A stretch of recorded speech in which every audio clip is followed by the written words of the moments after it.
Yahweh, Bahashem, Yahweh Shai, Bahashem, Rakakadash. Double honors to our elder apostles, bishop elders of Great Notion of Brothers in Truth, and shalom to the elect of the nation of Israel, so-called Negroes, Latinos, Native American Indians, and Israelite foreigners. Wadi Yahweh Bahashem Yahweh Shai for on a Saturday, prophesy against the kingdom of the wicked, whose Esau Edom. And without further ado, we're going to get into prophecy concerning Russia. Yeah. So this is from the RT. So there's been an event in Russia where the Wagner Group basically started an insurrection, and the U.S. media has been blowing it out of proportion. But ultimately, that's just the Lord, just intensifying things and setting things in place, because eventually Russia will become a guard, as it is written in Jeremiah 58th chapter, unto Iran. Okay, when America becomes a guard unto the state of Israel, which will be the focal point, so to speak, of the Third World War. So this is just a quick article. It says, staggering how Western media is responding to Prigozhin's coup attempt. News outlets in the US and UK are portraying the insurrection as an existential threat to Vladimir Putin. So the US and the UK are pretty much blowing things out of proportion, okay, as they always do. Propaganda, if you will. As news of the attempted armed coup by the Wagner private militia company filtered out to the West, newspaper columnists and pundits rushed to predict the downfall of Russian President Vladimir Putin's government. So they took this opportunity to say, well, look, Russia is imploding, Putin is about to lose his power, he's about to lose his rulership. It says a military victory for Ukraine and an uncertain end for Wagner chief Evgeny Prigozhin. It says Prigozhin, often an open critic of the Russian Defense Ministry, claimed on Friday that the Russian military shelled one of his group's bases, then ordered troops loyal to him to move towards Rostov-on-Don, a major city in southern Russia. From there, he vowed to march on Moscow and remove military officials he claims are corrupt. Putin has vowed to take decisive action to end Prigozhin's criminal gamble, while Russia's top military commanders have called Wagner fighters to lay down their arms before it is too late. So basically, they said, look, you gotta call this situation. And the point is this: Esau can't upset prophecy, man. Okay, no matter how much he tries to do things to upset prophecy, it's not gonna happen. Okay, so without further ado, let's just get into the scriptures. Ezekiel chapter 38, verse 1. And the word of the Lord came unto me, saying, Son of man, set thy face against Gog and the land of Magog. Right, so Gog and Magog represents Russia. Gog means mountain, and Magog means of the mountain. Gog and Magog, again, represents modern-day Russia. So set thy face against modern-day Russia and prophesy against it. The chief prince of Meshech and Tubal. Right, the chief prince of Meshech and Tubal. Meshech and Tubal represents Turkey today. Right? And the ancient, it goes back to an ancient word, Meshech, Moshia, which is around the area of Georgia and Armenia, around that area, but it is representing Turkey. Meshech and Tubal. It says, and prophesy against him, and say, thus saith Yahweh, Bahashem Yahweh Shai, right? Behold, I am against thee, O God, the chief prince of Meshech and Tubal, right? And I will turn thee back and put hooks into thy jaws. Right, so this is where things get interesting. The Lord will turn Gog and Magog, which is modern day Russia, back into that old Soviet Union spirit by putting hooks, metaphorically, into their jaws. In other words, putting the spirit on the president of Russia, whom is Vladimir Putin, to get back in that old Soviet Union spirit. Because back in history, the Soviet Union and the U.S. were constantly at odds, even as we speak. Okay? That's why they have that whole war over there between Ukraine and Russia. Really, there's a proxy war between the West and Russia. And they're trying to use this recent event to basically call themselves upsetting prophecy. Because they're saying, oh, well, this is going to be the downfall of Vladimir Putin. This is the end of Russia, so to speak. But that's not what's going to happen. The Lord is basically setting pieces together. And I will turn thee back and put hooks into thy jaws. Right. And I will bring thee forth in all thine army. Right now, where is the Lord going to bring God and Magog, who is a chief prince of Meshach and Tubal, forth? Where is he going to bring them? Well, let me read Revelation. When we read the book of Revelation, what is that, the 16th chapter, it speaks about how the Lord is going to drive the river Euphrates to prepare the way for the kings of the east. Okay? Where is that located? In the Arabian Peninsula, in the Middle East. Because that's where the Third World War is going to be fought. I will turn thee back and put hooks into thy jaws. And I will bring thee forth in all thine army. Yeah, go ahead. Horses and horsemen, all of them clothed with all sorts of armor, even a great company with bucklers and shields. Right, so the Russian army will be very great. And the Lord puts His Spirit upon them to go over there into the valley of Jehoshaphat, where the Third World War will be fought, in the valley of decision. Go ahead. All of them handling swords. Persia, Ethiopia, Right, Persia is modern day Iran. Ethiopia, go ahead. and Libya. Egypt, Right, so it said Persia, which is Iran, Ethiopia is Cush, and Libya is Put.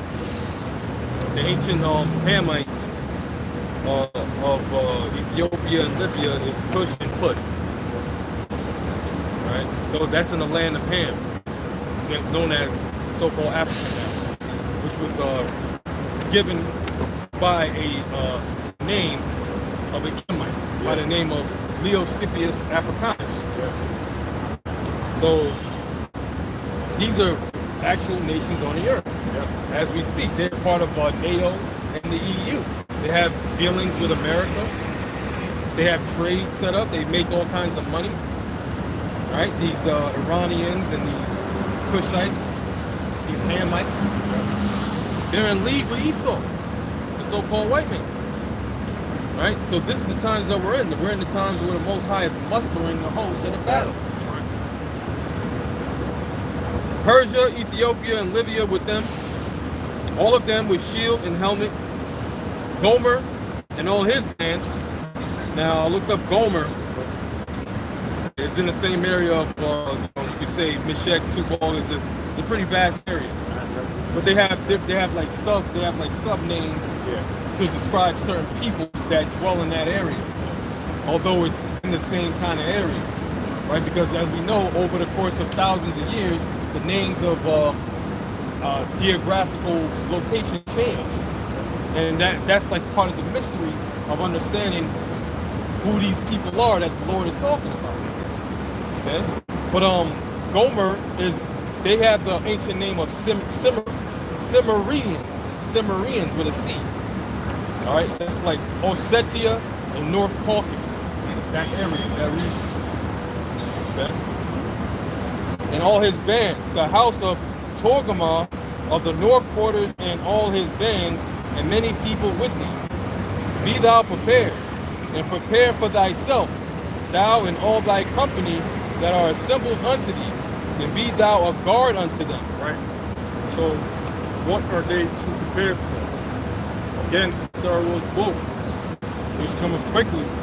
According to Revelation chapter 11, verse 14, when we are in the season of war. According to Ecclesiastes, the 3rd chapter, the 8th verse.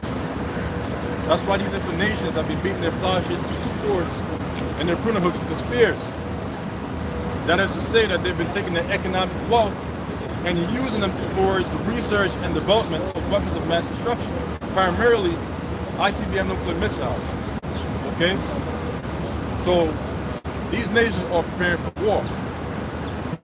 Okay? Move back a little bit. All right.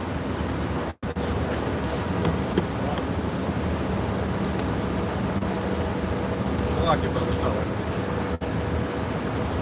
Ezekiel 38 and want me to read 7 again? Yes.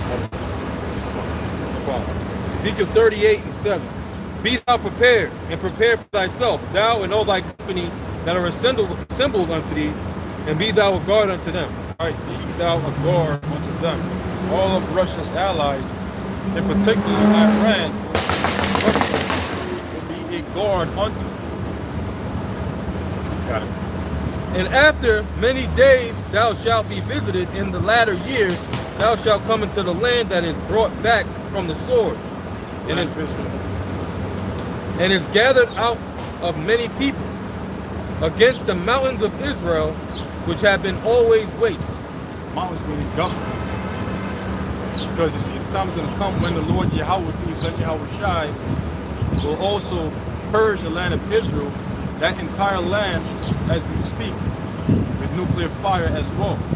Because it is polluted by Amalekites, which are Edomites, which according to Malachi chapter 1 verse 4, is the wicked. Right now, the nation of Israel, so-called Negroes, Latinos, and Native American Indians aren't dwelling in the land of Israel. They are yet this day in captivity here in America, Babylon the Great, and also throughout certain parts of the world, but primarily here in America, Babylon the Great, as slaves, subject to our enemies, with the chief of them being the Edomites. So the time is going to come when the Lord is going to purge and purify His land. But it is brought forth out of the nations, and they shall dwell safely, all of them. Thou shalt ascend and come like a storm. Because right now they're dwelling safe. Those scumlakites over there in the land of Israel. And they're very proud too. But that American Edomite, oh man, he's more stout than his fellows. He's most proud. And the scripture says that the pride of thine heart had deceived him. Because this devil truly believes in his heart of hearts that his house is going to continue forever. Thou shalt ascend and come like a storm. Thou shalt be like a cloud to cover the land, thou and all thy bands. Yeah, because remember, the Lord is preparing the way for the kings of the east, for Russia, and for its allies, which it will become a guard unto. Because that is where the Third World's War, again, will be fought according to biblical prophecy. Refer to Joel, the 3rd chapter. Got it. Thou shalt ascend and come like a storm. Thou shalt be like a cloud to cover the land, thou and all thy bands, and many people with thee. See that? So Russia, the Russian army, and their allies are going to be like a cloud to cover the whole land. Which means that they're going to be a lot. It's going to be a great army.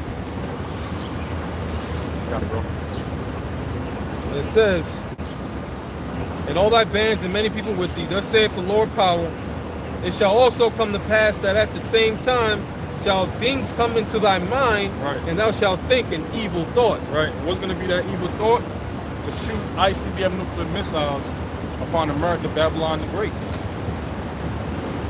Because this is the land that the Lord is going to destroy with 200,000 nuclear warheads. And last week, the Spirit had us go into that. This is the land of unwalled villages, as it will state. Why is it considered the land of unwalled villages? Because this land has never been touched by nuclear destruction. The people here in America, Babylon the Great, they dwell very comfortable, very complacent, and very proud. That's why their city is going to be troubled. And thou shalt say, I will go up to the land of unwalled villages. Here it is. Here it is.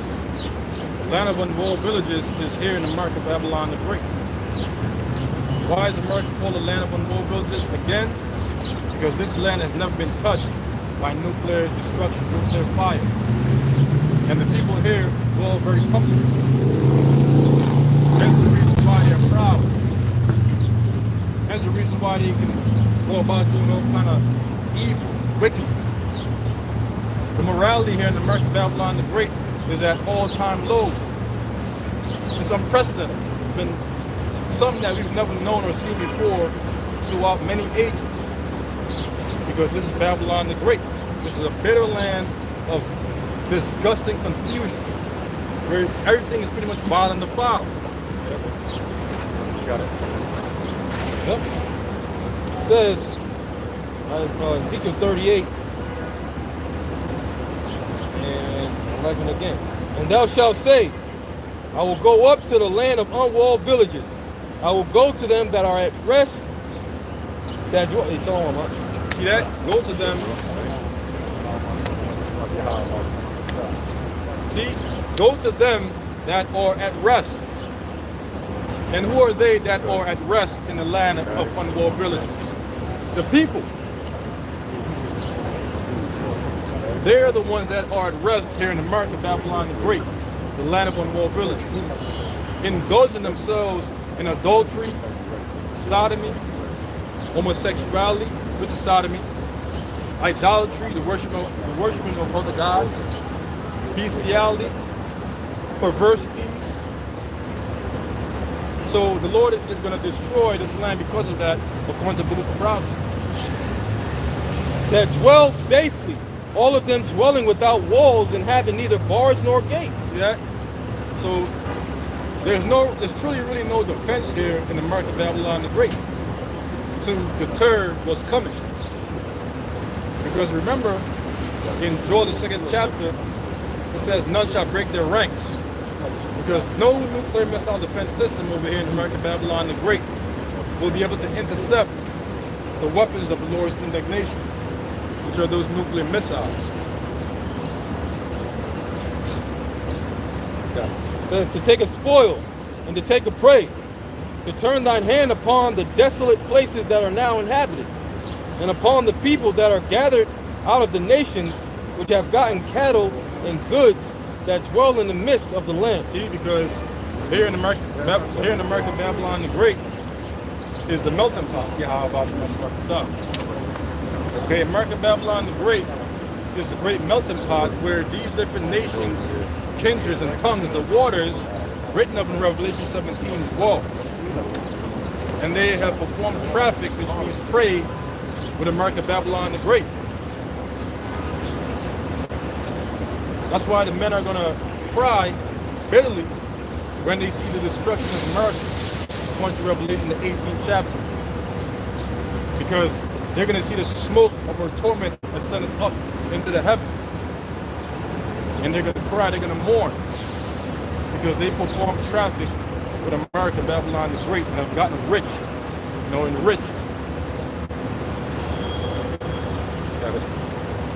Ezekiel 38 and 12, to take a spoil and to take a prey, and to turn thine hand upon the desolate places that are now inhabited, and upon the people that are gathered out of the nations, which have gotten cattle and goods that dwell in the midst of the land. Which again is all the traffic that they performed with America, Babylon. Traffic means trade. Right? Verse 13. Sheba and Dedan. Now Sheba and Dedan go into the origins of what Sheba was. Sheba was another Hamite nation, man, a sub-nation of Ham. Sheba. Alright? The Cushites. They were like Cushites. Alright? It says in Dedan, they were like Arab-like people of Joktan, that came out of Joktan. Joktan was the son of one of the of Abraham that he had from Keturah. So these are the people that you can identify in the scriptures, and you see geopolitically what's playing out in the earth. These are these same people that are fulfilling this prophecy, or these prophecies, man. You got the Edomites, the Hamites, the Ishmaelites, and the different so-called mixed peoples, they're what? They're gearing up for war, man. So the Lord is mentioning these nations by name so you can identify and know who he's talking about. These are not just names that just came out of nowhere, right? These are people that have been on the earth for a very, very long time. And the merchants of Tarshish is Spain. Tarshish is modern day Spain. This is not a fairy tale book, man. It's like, you know, It's history. this is straight history, bro. It's history, it's laws, statutes, commandments, it's proverbs, advice, everything. Everything that you can imagine, all right, is held within these scriptures, but the Wadi Yahweh Shema Shai, he didn't give it to these damn worthless people out here. He gave it to those that are truly, you know, in seeking a better world, man. Because this is not it. This world is deeply, deeply sick and in needs of cleansing, man. Right. Sheba and Dedan and the merchants of Tarshish, with all the young lions thereof, shall say unto thee, art thou come to take a spoil? Hast thou carried or gathered thy company to take a prey, to carry away silver and gold, to take away cattle and goods, to take a great spoil? Therefore, son of man, prophesy and say unto God, thus saith the Lord power, in that day when my people of Israel dwelleth safely, shalt thou not know it? Right, because the time's going to come when the Lord is going to put his people back into the land of Israel. And that will begin to be elect of the nation of Israel. But first, that land must needs be cleansed. And it will be cleansed by thermonuclear fire. And all these nations are going to become slaves under the nation of Israel. And the chief of them being the Edomites. And after 1,000 years, they're going to be exterminated, according to Obadiah, 18 verse on down. That was it.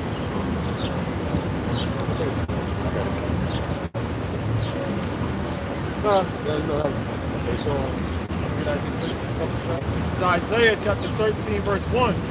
The burden of Babylon, which Isaiah, the son of Amos, did see. Right. Lift ye up a banner upon the high mountain. Again, America is Babylon the Great. And that banner that we're lifting upon the high mountain is a high mountain of Esau and Edom. Here in America, Babylon the Great. What's that banner? The scriptures. That's the banner that we're lifting up in the high mountain. A mountain is a government. A high mountain is a great government. Go ahead. Lift ye up a banner upon the high mountain, exalt the voice unto them. Right, that's what the scripture says, to cry aloud and spare not. Lift up thy voice like a trumpet, to shew my people their transgression.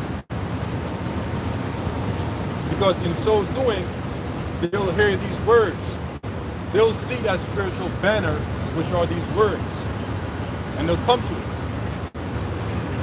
Right. Exalt the voice unto them, shake the hand, that they may go into the gates of the noble. Right. And where is the gates of the noble? In the highways and byways, the agora. That's why it says in the book of Proverbs, wisdom cried out. She uttereth her voice in the streets. She cried in the chief place of concord, in the openings of the gates, saying, how long ye simple ones, do ye love simplicity? Verse 3, I have commanded my sanctified ones, I have also called my mighty ones for mine anger, for the angels. Even them that rejoice in my highness. Verse 4, the noise of a multitude in the mountains, like as of a great people, a tumultuous noise. And what's that talking about? The armies of the various mountains, of the various governments. That's why the scripture says in the book of Joel, the 3rd chapter, to wake up the mighty men and all the men of war. Let them draw near, let them come up. And obviously, as they come up, they'll make a great noise. They'll hear a lot of shaking. Just metaphorically speaking. Right? a tumultuous noise of See that? There you go. A tumultuous noise. Go ahead. of the kingdoms of nations gathered together. Gathered together where? In the valley of Jehoshaphat, according to Joel the 3rd chapter. Because that is where the Lord Yahweh Bashem Yahushai will judge the heathen nations round about. That's where the Thoros bull is going to be fought. The Lord Yahweh Ba'ashem Yahushai of hosts mustereth the host of the battle. We muster the host of the battle. Because we are in a season of war and not of peace. We are in a season of hate and not of love. Verse 5, they come from a far country. Right, so these great nations, especially the kings of the east, which the way had been prepared for, will come from a foreign country. Russia, okay, primarily China, India. Go ahead. They come from a far country, from the end of heaven. Right, go ahead. Even the Lord and the weapons of his indignation. Right, even the Lord Yahweh, through his son Yahweh Shai. Because our Lord Yahweh Shai is going to be returning from the east. And it says, even the weapons of his indignation, which are those nuclear missiles. Bro, can you please get me Jeremiah 55? There's a precept for that? Yeah, precept for that? No, I'm reading the article. Yeah, you got it. Gotta be speaking. Yeah. Psalm chapter 60, verse 4. Thou hast given a banner to them that fear thee, that it may be displayed because of the truth. So, brother just brought out earlier in Isaiah 13:1, the burden of Babylon, which Isaiah the son of Amos did see, lift ye up a banner upon the high mountain, exalt the voice unto them, shake the hand, that they may go into the gates of the noble. So, right here in Psalm 16:4, thou hast given a banner to them that fear thee. That's the prophet. That's the man out here that's doing the work, the will of Yahweh Bashim Yahushai. That's the banner, the word. You're lifting up the word, which is Yahweh Shai. Mashiach, you know? But this world of what? What is the world doing? Just like they did to him over 2,000 years ago. They rejected him. They pretty much didn't want nothing to do with the Lord. See? So that's why everything that's going to happen to this world is not going to be a sympathetic attitude about it.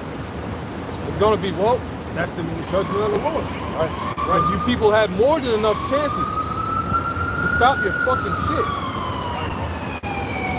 More than enough. Right. That's it.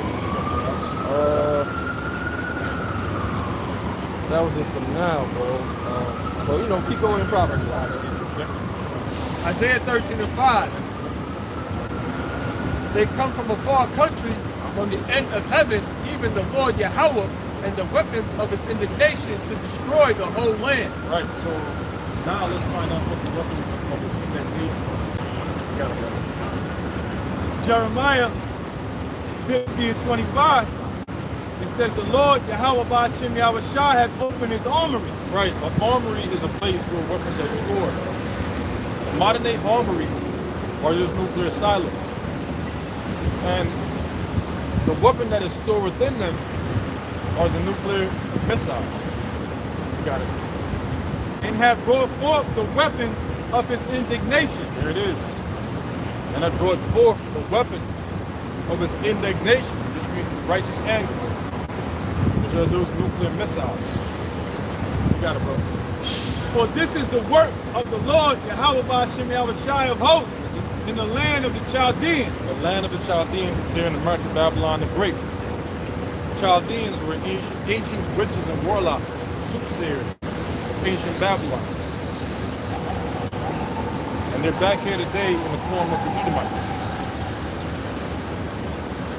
That was it? It says, come against her from the utmost border. Right. Open her storehouses, cast her up as heaps, and destroy her utterly. That's what those nuclear missiles are going to do. They're going to destroy America, Babylon the Great utterly. Now let's go back to Isaiah chapter 13. This is Isaiah 13. So now we know what the weapons of the Lord's indignation are, for those of you out there that didn't know. Now you know what it is. Isaiah 13, verse 6. Howl ye, for the day of the Lord Yahweh is at hand, and it shall come as a destruction from the Almighty. Right, Scripture says that the day of the Lord is darkness and not light. So howl ye, for the day of Yahweh, Ba'ashem Yahushai, draweth nigh. A day of darkness and gloominess. A day of death and great mourning. Where the elements shall melt with fervent heat. And everything that we see before us will dissolve. And we pray, hope to Yahweh Ba'ashem Yahushai that we will be delivered from the coming judgments. Because what's coming, you don't want to be caught up in it. Verse 7. Therefore shall all hands be faint, and every man's heart shall melt. Right, for all the evil, all the bad times that the Lord Yahweh, through his son Yahushua, will bring upon this land. Because men are going to be as women. And if men are going to be as women, how much more women that, as we speak, are extremely proud, full of hubris. We can and they can. All that madness, all that feminist madness. Oh, men ain't shit. Nigga ain't shit. Just that in the fourth. Okay. Guess what? The Lord won't give a damn how big your behind is, how pretty your face is, how big your chest is. Because when the Lord starts to open up judgment, guess what? Your breed is going to become a curse. Because men are going to start to rape and ravish a lot of pretty women. So keep talking, you know, all your big talk and whatnot, man. Lord. Verse 8. And they shall be afraid. Pains and sorrows shall take hold of them. They shall be in pain as a woman that travaileth. Right, so people are going to be in pain as a woman that travaileth. The child in the 9th month. Right? They shall be ashamed one at another. Their faces shall be as flame. Right, because those nuclear missiles, after they explode, are going to completely destroy everything, including the people, 2/3 of them, and the heathens that are here in this land. The scripture says that their flesh shall consume away while they stand upon their feet. Beautiful, brother. See that? That's what's going to destroy this right here. Nuclear missile. As a matter of fact, can you please get Zechariah? Put that on Zechariah 14. Yeah. But that's a beautiful scripture that goes hand in hand with this right here. 14 now. Yeah, I was thinking about it. Put it under this one. Just gonna put one.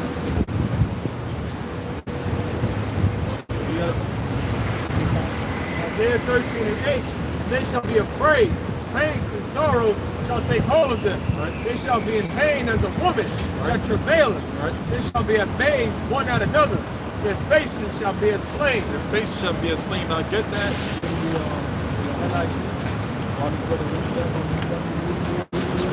Zechariah 14 and 9. Yep. It says, and the Lord, Yahweh Ba'ashem Yahushai, and the Lord, This shall be the day. Let me get straight to the point. Zechariah 14 and 10. Yep. All the land shall be turned as a plain from Geba to Ramon. That's not it. 12. 14 and 12. 14 and 12. Zechariah 14 and 12. And this shall be the plague wherewith the Lord, Yahweh Ba'ashem Yahushua, will smite all the people that have fought against Jerusalem. This is the plague. This right here. Nuclear missiles. Particularly the warheads. Because with their heads, they hurt. That's Revelation 9 chapter. This is going to be the plague that the Lord is going to use to destroy American Babylon great and the people. According to biblical prophecy. Their flesh shall consume away while they stand upon their feet. Right? And their eyes shall consume away in their holes. That's like in the movie Terminator. Remember that scene with Sarah Connor at the fence? Well, that's what's going to happen.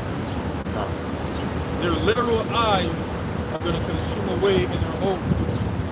metaphorically, their vision for the future. Right? And their tongue shall consume away in their mouth. Right, so even their tongues are going to consume away in their mouth. So the Lord got a special judgment for all the sinners of his people that will die by reason of the sword, which are those nuclear missiles. Alright? That was it? Yeah, that was it. Okay, so now let's go back to Isaiah 13 and 8. Yep. Isaiah 13 and 8 in the NIV, it says, terror will seize them, pain and anguish will grip them. Right. They will write like a woman in labor. They will look aghast at each other, their faces aflame. Right, so again, this will be caused by those nuclear missiles. Right?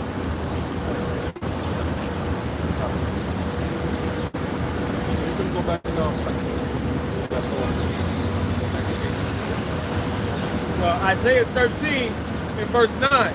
Behold, the day of the Lord cometh, cruel both with wrath and fierce anger, to lay the land desolate. Right, again, the land is America, Babylon the Great. So the whole land of America, Babylon the Great will be laid desolate by those nuclear missiles. Go ahead. And he shall destroy the cities thereof out of it. There you go.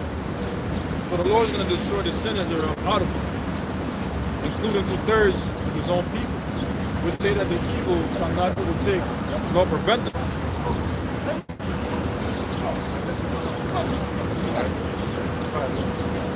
Verse 10.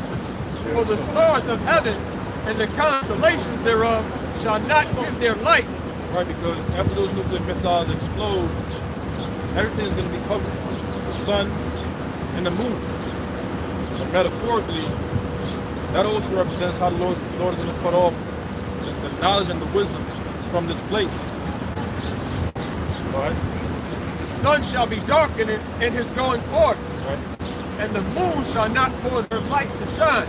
Right, because remember again, once those nuclear missiles detonate and they explode, the aftermath will leave the sun and moon dark.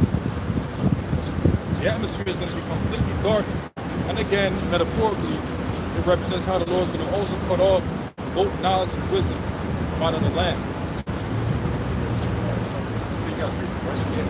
This is Matthew 24 and 30. Beautiful, bro. And then shall appear the sign of the Son of Man in heaven. Right. And who's the Son of Man? Yahushua. Yahushua is going to appear in the east with the host of the angels. Right? And then shall all the tribes of the... Oh, no, let me go for it. Yep. This is Matthew 24:29. Immediately after tribulation of those days shall the sun be darkened, and the moon shall not give her light, and the stars shall fall from heaven, and the powers of the heavens shall be shaken. Right, the stars shall fall from heaven. The elites of this current rulership, this current heaven, are going to fall. And they're going to fall as it is written, as lightning. Very swiftly, very quickly, in the blink of an eye.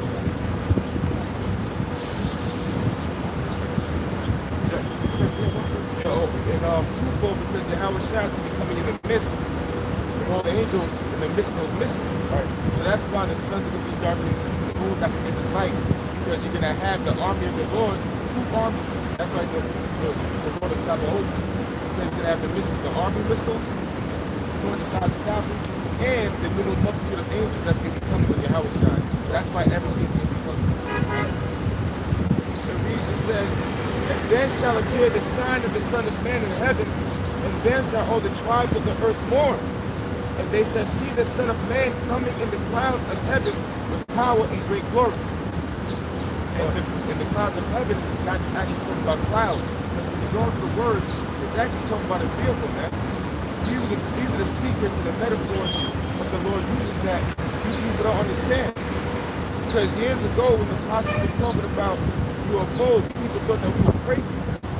But now, since the devil, the white man, says that UFOs exist, now it's not a big deal. So what's the next thing now? What come to tell you that these UFOs are here to destroy you? These UFOs are not here for you so-called white people. Okay, you so-called Chinese, you so-called East Indians, And it's these chariots that I hear for you wicked niggas out here, man. The chariots are here for the elect of Yashar Allah, which is the elect of the so-called black Hispanic Americans that want salvation, that want to get out of here. All right? But these chariots are going to be destroying, man. This is the Lord's of excellency, man. All right? This is Revelation 1 verse 7. Behold, he cometh with clouds, and every eye shall see him. Yeah, it says, behold, he cometh with clouds. If you go into that word, it's chariot. Or if you actually go to that word cloud, it says the same cloud that led the children of Israel out of Exodus, man. All right? So how's that the same cloud? Because it's talking about a vehicle, man. And they also which pierced him, and all kindreds of the earth shall wail because of him. Even so, amen. Now how's that possible? How is it possible that the men that pierced the Lord going to see them when they come back? Because it's something called reincarnation, man. And that's another saying. That's another secret that you people don't know. You regular Christians don't know, man. That reincarnation is actually in the Bible. All come back. That's why the scripture says there's nothing new under the sun, man. There's no new spirit under the sun. Everybody comes back to judgment. Everybody's going to be judged when Yahweh Shai comes back. The good is going to get judged for the good works, and the wicked is going to get judged for the wickedness, man. Go ahead, buddy. All right, let's close this video as well, right? Isaiah chapter 66 verse 15. For behold, the Lord Yahweh will come with fire, and with his chariots like a whirlwind. See, that's another word for beautiful clouds, chariot. Those are different words that the Lord uses for the UFOs, man. So-called UFOs. We call them IFOs. They've been identified, man. That's the salvation for the Israelites. You so-called black Native Americans, man. We have salvation. Okay, salvation been here the whole time, man. And we'll let you know through the prophets. For the prophet will sent out that these vehicles are here to do two things. They need to destroy and they need to save, man. So this place is wicked. Okay, this is cloud, Revelation 1 and 7, in the blue letters, Greek, Nephilim. It says a cloud, used of the cloud which led the Israelites in the wilderness. See? So it says, use of the cloud led the Israelites to the wilderness, man. That's the same cloud that's coming back this time. The house shall come back in the Father's day. The house shall come back in the Father's day. That's why people are going to be lost the words, but mourning. All right? This is why Esau's trying to control the narrative, man, because our salvation is now, man. They're about to bring about the ark, about Egypt. Jacob talk about to happen, about to big. They're about to do an EMP attack, man. So all these things are getting ready to happen, and guess what? It's going to be fast. It's like the big. That's how fast we're going through the kingdom, man. Back in Isaiah 66, verse 15. But behold, the Lord Yahweh will come with fire, and with his chariots like a whirlwind, to render his anger with fury, and rebuke the flames of fire. Rightfully so. The Lord must come with flames of fire and rebuke of fury. Because this place is wicked. And this is why they're trying to control the narrative, because they're getting ready to fight against our power, man. They're getting ready to fight against the people called so-called UFOs, but that's our salvation. Those are angels and vehicles. And they're getting ready to make their mark, man. Okay. It says, it is rebuke the flames of fire. Yeah, the rebuke the flames of fire. What's that talking about? Concentrated fire, lasers. Like Esau puts out a movie, man. War of the Worlds, War of the Worlds, Independence Day. And there was other movies on Netflix that had some, basically UFO invasion. But what do they show? They show that these vehicles, all right, let out something called concentrated fire, which people call lasers. And then when you go into it, you see that these orbs or these chariots, all right, because they don't have to necessarily be orbs as well, all right, they can be in different forms. But when you notice when they you saw, doing something with missiles, they was letting out fire. What was that? Concentrated fire. Knock it out the way. Well, that's going to be pointed towards people now. All right? That's what's going to be happening. And Esau going to have his technology, let them out. It's going to be war to war, realm against realm.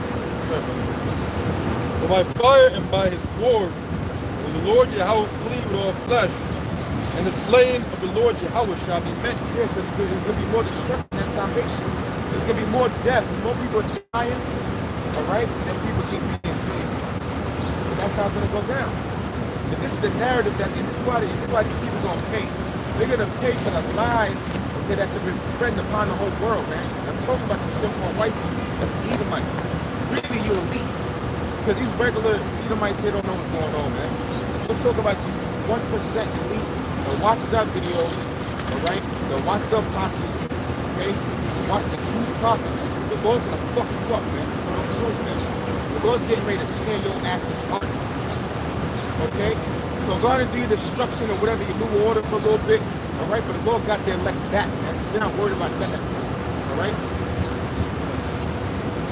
That was that part.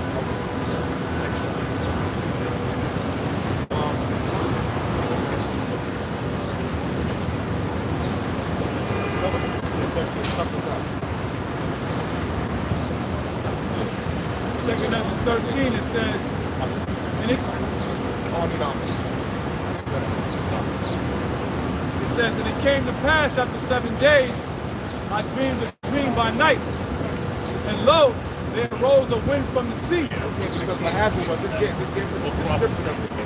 All right, Ezra was put in the spirit because the Lord had it fast, man. So he was put in the spirit, all right, and he actually seen this, man. All right? The Lord has control of time, so he's actually put in the future, all right, and showed exactly what the angels did and show. It says, and lo, there arose a wind from the sea, and it moved all the waves thereof. Now, when it talks about sea, it's not talking about the actual ocean. It's actually talking about the heavens, Shemayim, the sky. Because we're actually in water. Water is in the waters, man. I was actually saying that the other day. We're in water. What's H2O? What's O2? It's just one, you know? But it's too far from you there. We're in water right now. Yeah, water within the water. Right. But I was just saying, you know, how we're actually in water right now. Yeah. But so the sea represent people? Yeah. Read it again. This is verse 2, and lo, there arose a wind from the sea, that it moved in all the waves thereof. And I'll be okay. But you have some people, I'm not going to get through, that's actually talking about the Lord coming out of the ocean. All right? We have to get these scriptures cleared up, man. Because that's how you can get bugged out. If you don't have the real prophets bringing scriptures down properly, man. Because people like to go wing shit. When you go into it, the book of Genesis, it says, the Lord created man from the dust of the ground, right? But the dust of the ground, at that point, it was moist. Right? Remember, a dew went up from the earth. A dew went up from the earth. Right? So the waters was already there. The Lord just formed the earth out of the water. And that's why when metaphorically says waves or the sea, because mankind came forth from the waters. Okay? That's the sons of God, the sons of men, and the sons of the wicked. All living things came out of the water. So that's just to add to what you're saying, huh? Or just to add to what you're saying. That's how it does link up with, you know, the sea being people. Because we came from the waters. Like the brother said, Revelation says that. What chapter was that? 17 says, you know, the beast represents the waters. Right. I mean, And that wind also represents what? Destruction. When you read Isaiah 66:15, it tells you that the Lord comes with his chariots like a whirlwind, right? When you hear about that wind, the wind also symbolizes like what? A strong force. So Yahweh Shah is coming, like it says, it arose a wind, right? A wind that moves all thereof. So that's that force our Lord is coming with. Yeah. Second Ezra chapter 13, verse 3. And I beheld, and lo, that man waxed strong with the thousands of heaven. It says, and I beheld, and lo, that man waxed strong with the thousands of heaven. And that man's talking about we're working according to the Christ and Howard child. He said you wax strong with the thousands of heaven. What's the thousands of heaven? The thousands of heaven talking about the UFOs, man. the so-called UFO, the UFO regular people that they're lying to people about, man. It's not green men or gray men, okay, in those vehicles, man. All right, those are angelic, dark-skinned beings, man, that look like us, basically, man. They look like Negroes, basically, man. To make it easier for people to understand. They're dark-skinned angels. The angels are dark-skinned men, and that's the last thing Esau wants to tell you. Man. Read that again. It says, and I beheld, and lo, that man waxed strong with the thousands of heaven. And that man, guess what? That man looks like a so-called Negro. That's why everybody's gonna be mourning, man. When you go to that mourn, that word mourning means people gonna make a high-pitched sound of pain. It's be mourning because he wants to see this. All right, only the elect. But you people don't want to see. That's the last thing you people want to see. Standing on a UFO, probably bigger than the Earth, man. That's the last thing you want to see, man. Okay, all you people, even you northern tribes, man. Okay, and Benjamin, West Indian, they don't want to see a black man come cracking that sky, man. They want to see a pale devil. And this is why people are going to be mourning, man. Because why did the Israelites, but the prophets was right the whole time. And when he turned his countenance to look, all the things trembled that were seen under him. Yeah, because the Yahweh Shah's coming down force and down power, man. Okay? Verse 4. And whensoever the voice went out of his mouth, all they burned that heard his voice. That's the point when it gets to the voice that come out of his mouth. Talk about the fathership, the concentrated fire that's going to actually be coming out of this fathership, man. All right? Because the Lord has a controversy with the heathens. First and foremost, when Esau killed his army, man, and the witness that they're doing. So the Lord's not coming back here to sit down in the summit, all right, and you know, and write treaties and everything else. Say, you know what? Well, you did my people wrong, but we're going to have to work it out like this. The Lord's coming to straight violence, man. What does it say right there? It says, and whensoever the voice went out of his mouth, all they burned that heard his voice. Well, what's that? That's that army. All the Esau's technologies, all of your army, all your so-called crowd, you know, your AI, that's gonna be nothing. That's gonna be destroyed. All right? Because the Lord gave you those weapons, man. Like as the earth faileth when it feeleth the fire. So this can be fire. This can be heavenly fire, man. A fire that Esau hasn't even felt or understood yet. Okay? Verse 5. And after this I beheld, and lo, there was gathered together a multitude of men out of number from the four winds of heaven to subdue the man that came out of the sea.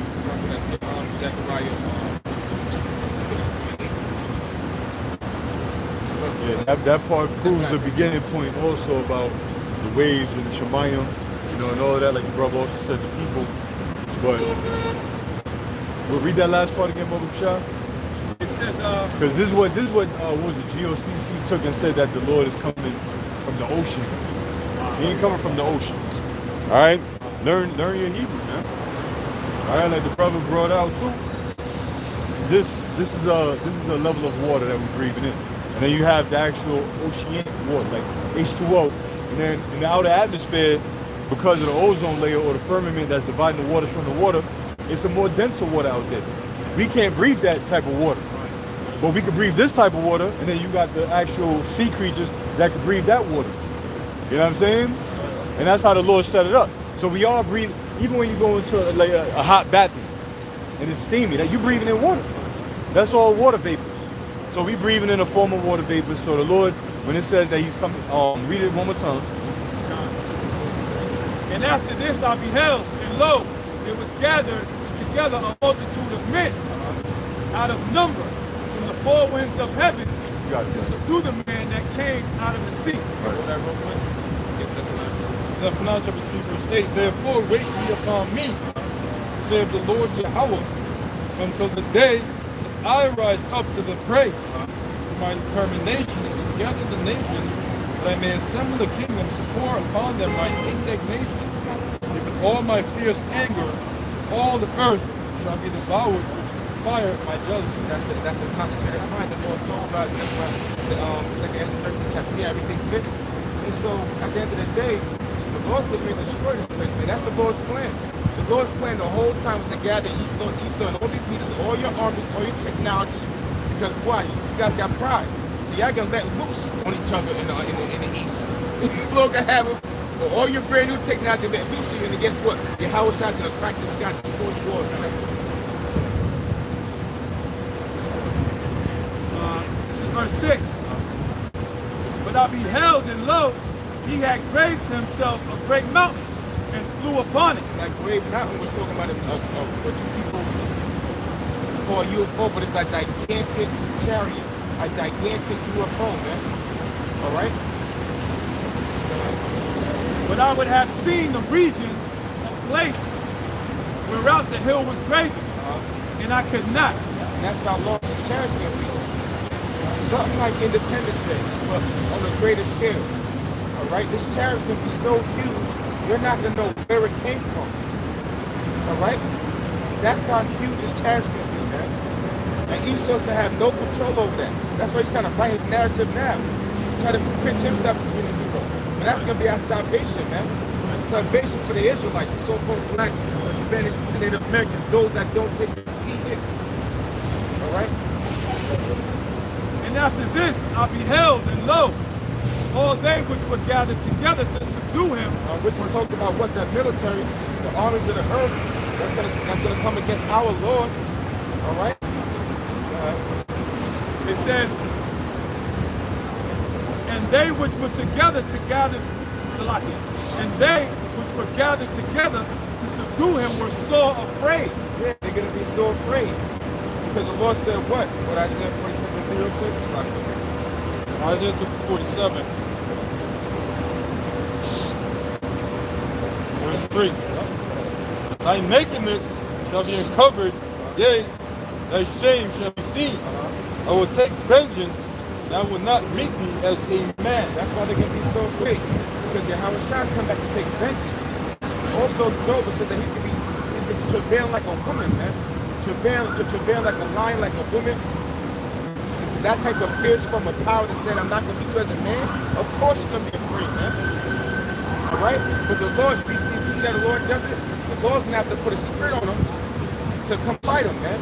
Because if they had that natural spirit to get them out of there. It says, and after this I beheld, and lo, all they which were gathered together to subdue him were so afraid, and yet durst fight. Yet there's fight. So the Lord's gonna put the spirit up to still fight, man. You know, the AI technology, you know, they got AIs that can fly machines, man, by themselves, man. Just like you have a car that can drive itself, I think you have fighter jets that can drive. There's a movie that came out with that, it's called Stealth, 1997. Jamie Foxx, they've been had that. All right? Go ahead, bro. Verse 9, it says, and lo, as he saw the violence of the multitude that came, he neither lifted up his hand nor sword, nor any instrument of war. Right, because why? Because the Lord is that powerful, man. All right? It's going to be coming out that chariot, concentrated fire, lasers. Go ahead, brother. Habakkuk chapter 3, verse 3. Yahweh, Hashem Yahushai, came from Teman, the Holy One from Mount Paran. His glory covered the heavens. I'll read that part again. It says, Yahweh, Hashem Yahushai, came from Teman, and the Holy One from Mount Paran, Salah. His glory covered the heavens. Yahweh Shai's glory comes to the heavens. Right? That's talking about the Father of all the angels. You got the psalmist that says, that's the Lord's excellence. That's the Lord's glory. Right? He's coming with his army, man. Yahweh will set his son and all the angels. That's the army. That's the glory. That's how he covered the heavens. And they have some satellites. When you look at the satellites, you just look it down on TikTok. I'm talking about it looked like a city the size of the earth, man. Or like 2 countries or whatever. It's like a city, you know, a whole bunch of chariots around it, man. I think it was he still messed up with the satellite. And the earth was full of his praise, and his brightness was as the lightning. He had horns coming out of his hand. The horns coming out of those hands was to be coming out the chariots are so much concentrated fire, the lasers, man. The horn represents power. Alright? Not only forces represent power, but horn represents power. Because it talks about lasers coming out of our eyes, man. When the scripture's better, brother. He had horns coming out of his hand, and there was a hiding of his power. Before him went the pestilence, and burning coals went forth at his feet. Exactly. That means that everything once that laser comes out for the chariot, everything in front of you is destroyed. Like a whirlwind. Like a vessel. He stood and measured the earth. He beheld and drove asunder the nations, and the everlasting mountains were scattered. The perpetual hills did bow, his ways are everlasting. Yeah, so even that the chariots went buck wild, man. And all these powers, all these nations, alright, bowed down to them. Meaning they didn't know what to do, man. They got destroyed.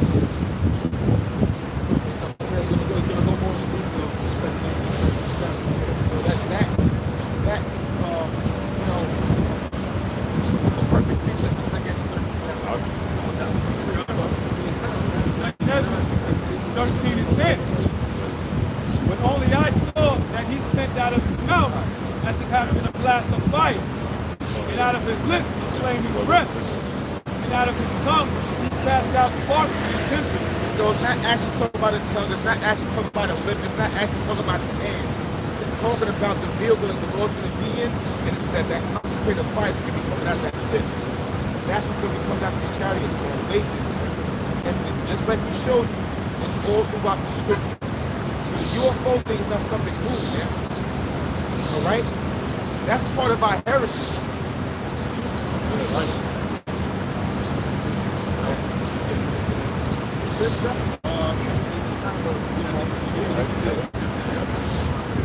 Verse 11, it says, and they were all mixed together, the blast of fire, the flaming breath, and the great tempest.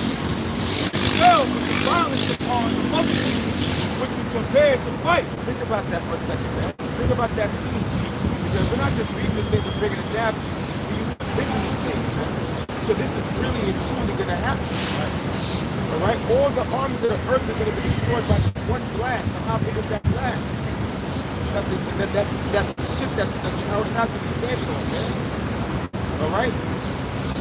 It's going to be light work for your house that destroys the army. It's going to be light work. That's why it says there again, verse 5, before him went the pestilence.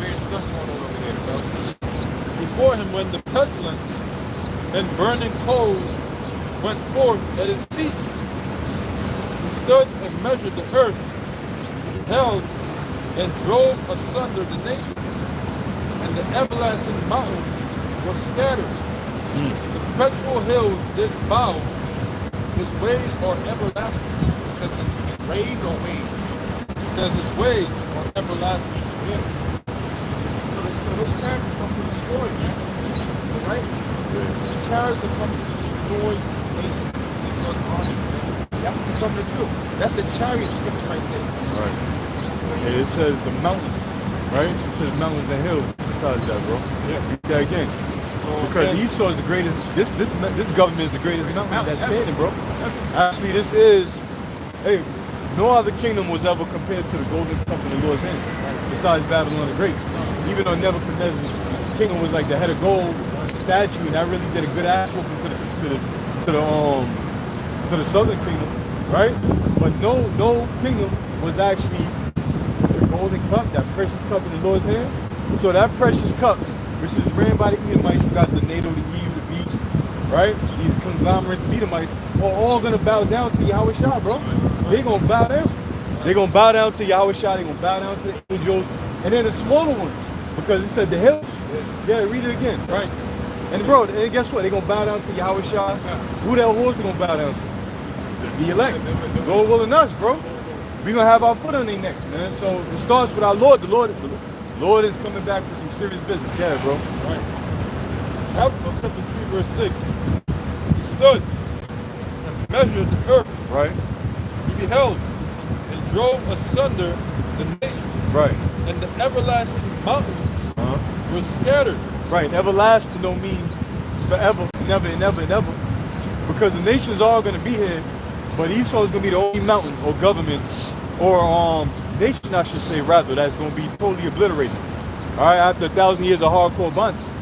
Okay, but all these mountains are going to scatter. Go ahead. The perpetual hills Uh-huh. did bow. Right, the perpetual hills. They bow. So these nations that's been ruling for so long, they're all going to bow down when Yahweh shall come back. Now Esau could play with his what you call that joint, the Project Bluebeam and all that, which is gonna be a deception, but that energy ain't gonna be there. That vibe ain't gonna be there. He gonna deceive the masses, the sheep, like he's doing now. But the elect, unless we, brother, we gonna feel it when it's Yahweh. And besides, if it don't happen, if it happen right now, it's bullshit. I don't care if they put a so-called black man on top of that chariot.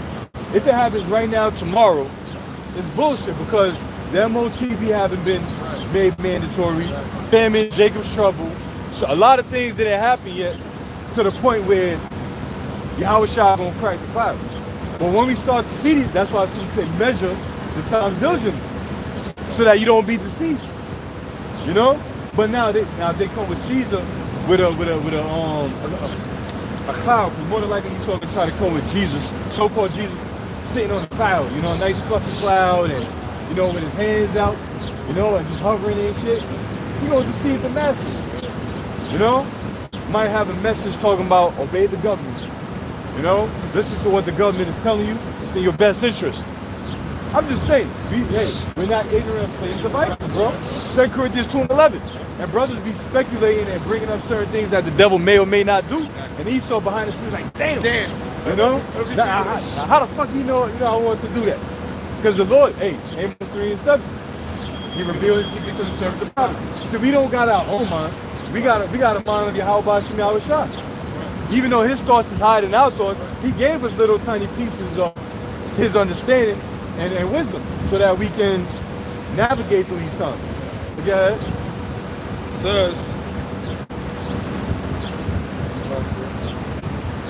says, the perpetual hills that bow, his ways are everlasting. That's it. His ways are everlasting.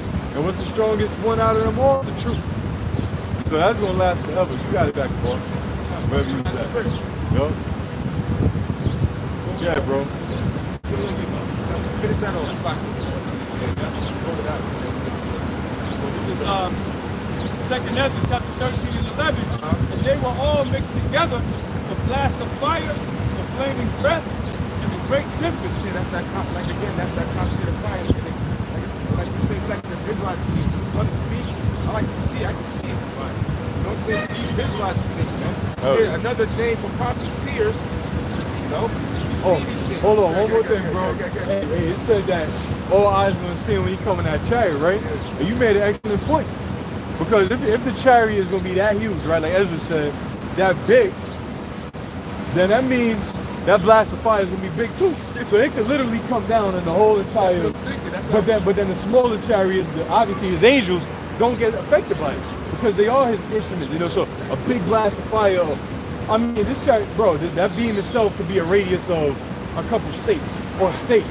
Could be that beam alone could be the size of New York, just coming down, boom, and then it disappears, and all you see is dust, and that other chariot's like, yeah, you know what I'm saying? And then they disperse, and then they go and gather the elect. Yo, bro, it's gonna be ill, man. It's be the wildest movie we've ever seen in real life. Man. But it's just, he still couldn't make a movie like this, man. Yup. You know? Dope, bro. Now, this is the word asunder in the African third chapter, because mentioned in 2nd Ezra 13, how they're going to get through this fight. Because they're going to be afraid, right? Now, this is the word for asunder. This is the Hebrew word is nathar, which means to tremble, to palpitate as the heart. Yet, to fall off, to fall away, especially with a fluttering, to cause to tremble. Right. So they're going to be afraid. Hey, that's get it. Somebody brought it out earlier, but get it again. Isaiah 13:7. I think somebody got the 8th verse, but get 13:7. Because that goes into what you just said, right? What was the word again? Nathar.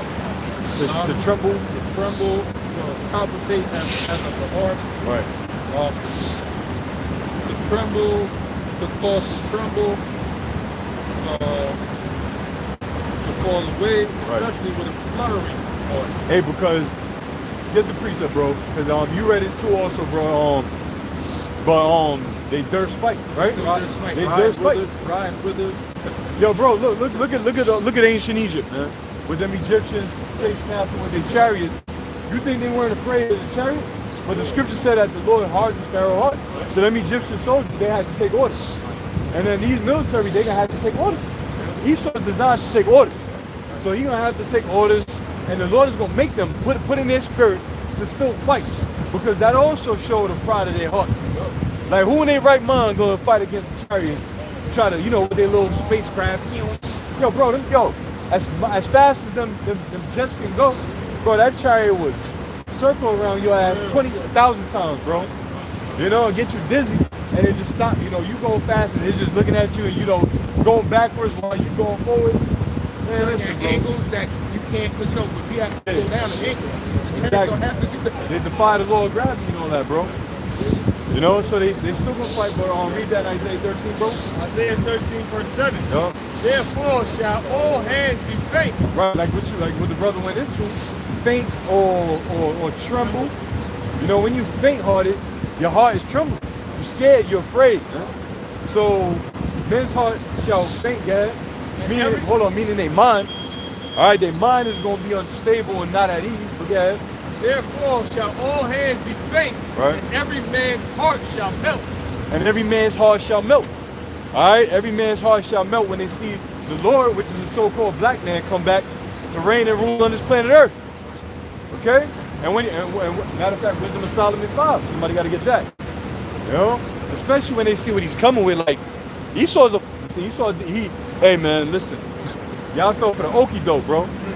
Had you thinking UFOs, aliens, and little green objects, and now they coming out with it, that alien crashed, and there's 8 foot tall, this, blah, blah, blah, whatever. Bullshit.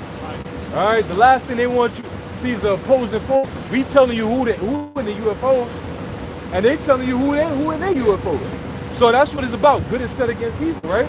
So that shows you that this truth has a powerful vibration and impact on this planet. That the devil got to come hard with his lies, man. So whoever want to believe is little green aliens, let them believe it.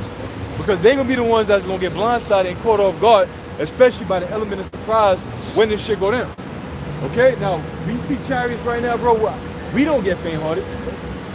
We rejoice. Because in our spirit, that's our salvation, man.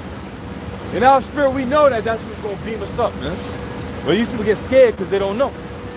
So yeah, bro. This is Romans chapter 9, verse 17.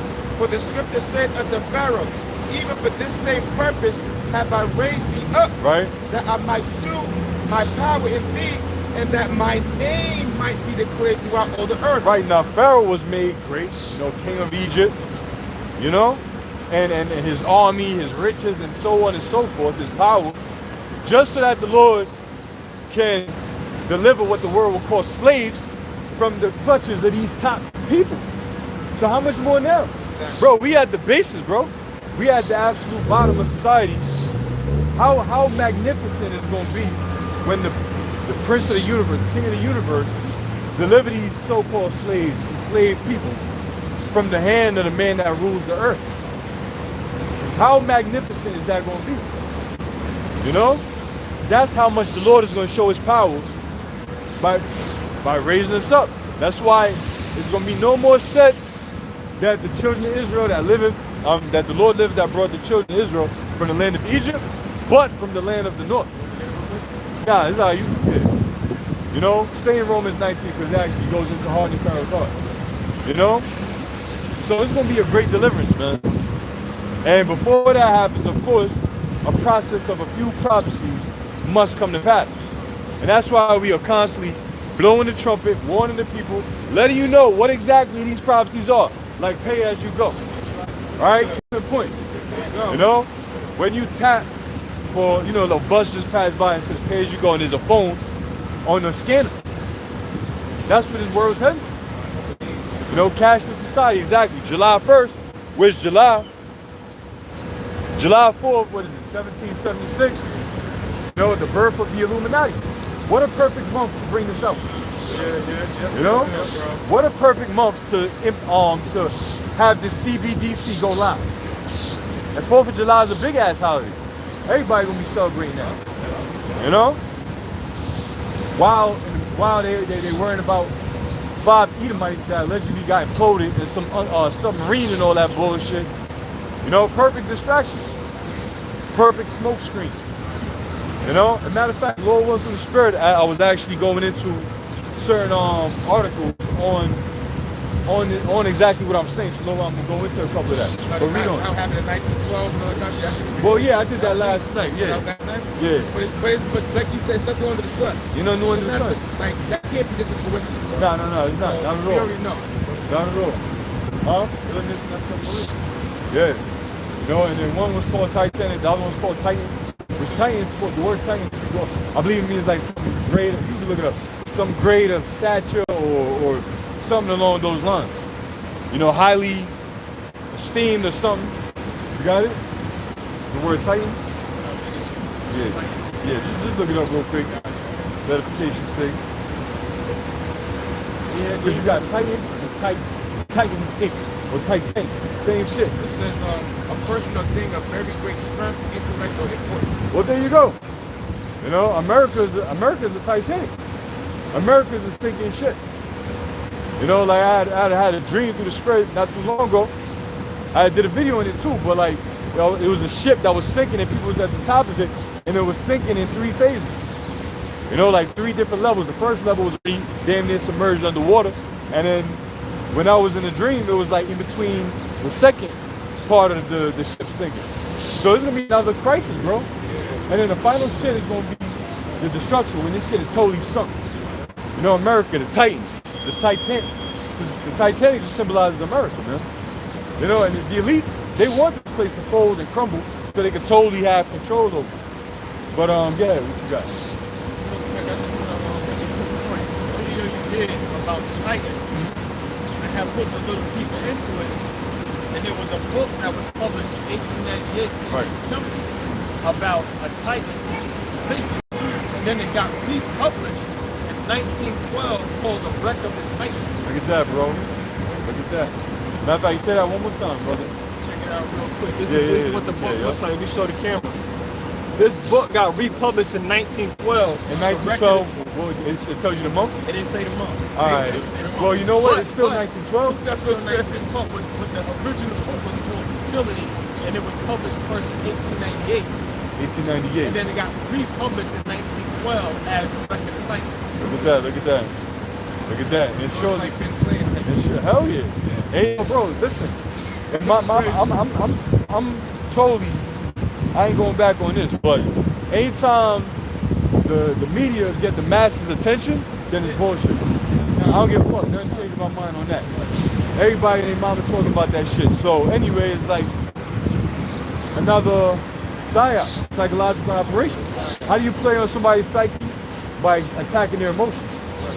You know? You get their emotions and that's how you get their psyche. And that's what they're doing.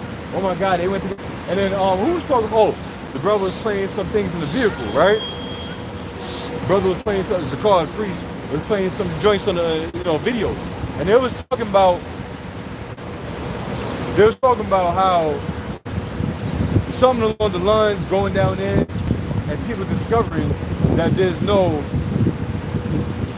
visible damage due to an iceberg now. You know what I'm saying? You know? Because wait a minute, if an iceberg sank the shit, and if they actually do like archaeological shit on it, where's the damn big ass strait? Where's the you know what I'm saying? So we know he's up to something. And yes, these devils they would sink an entire ship full of people. Hey, 9/11. Yo, the Titanic ain't nothing but another 9/11. exactly. All the motherfuckers in the building was sacrificed. Everybody on that ship was sacrificed. Even those rich, influential billionaires at the time, which would be billionaires, multi-billionaires today, who were opposing the Federal Reserve. So it's fishy, super fishy. Esau's a big stinking fish. You know? Yeah. Yeah, because if they reveal evidence as to how the ship sunk, that would have made a lot of people question how it wasn't an iceberg that actually made the ship sink. It was actually a bomb or something. That's what I think. But you know what too? Like, hey, back in the day we used to say Leviathan sank the ship. He very well, he could fuck with it. We don't know. That's something we gonna find out, you know, when the Lord reveals it. Or like I was thinking about that too. Like I believe, like you said, a bomb. I believe there was a breach in the ship, easily to have it snap. It could snap. You know what I'm saying? To make it sit that way. You know what I'm saying? I believe it could have been a breach in the shit because the elites at the time, the JP Morgans and them, they could have paid off the dude that built the shit. The engineer. Y'all need, I want to pay them off, pay off the engineers, don't say nothing. You know, make the vessel weaker. But hey, that's all our prophetic spiritual speculation. You know what I'm saying? Like logical too. It's It like, is, hold it on, is. like these people, you know, and this is during the time of 1912, so they were just getting into innovative building structures and all of that. So it makes sense. It's logical, and I agree with you. It's logical that when they thought that they perfected the way they built it, but the way they built it, it wasn't going to be indestructible. Right. It was something in the infrastructure, so they just used it all over, and it could have been that. It wasn't meant to be indestructible. Just like if you look at how the towers went down, that was a controlled demolition. Ships don't just sink. They can sink, but they don't just fucking sink. You know? They don't just sink.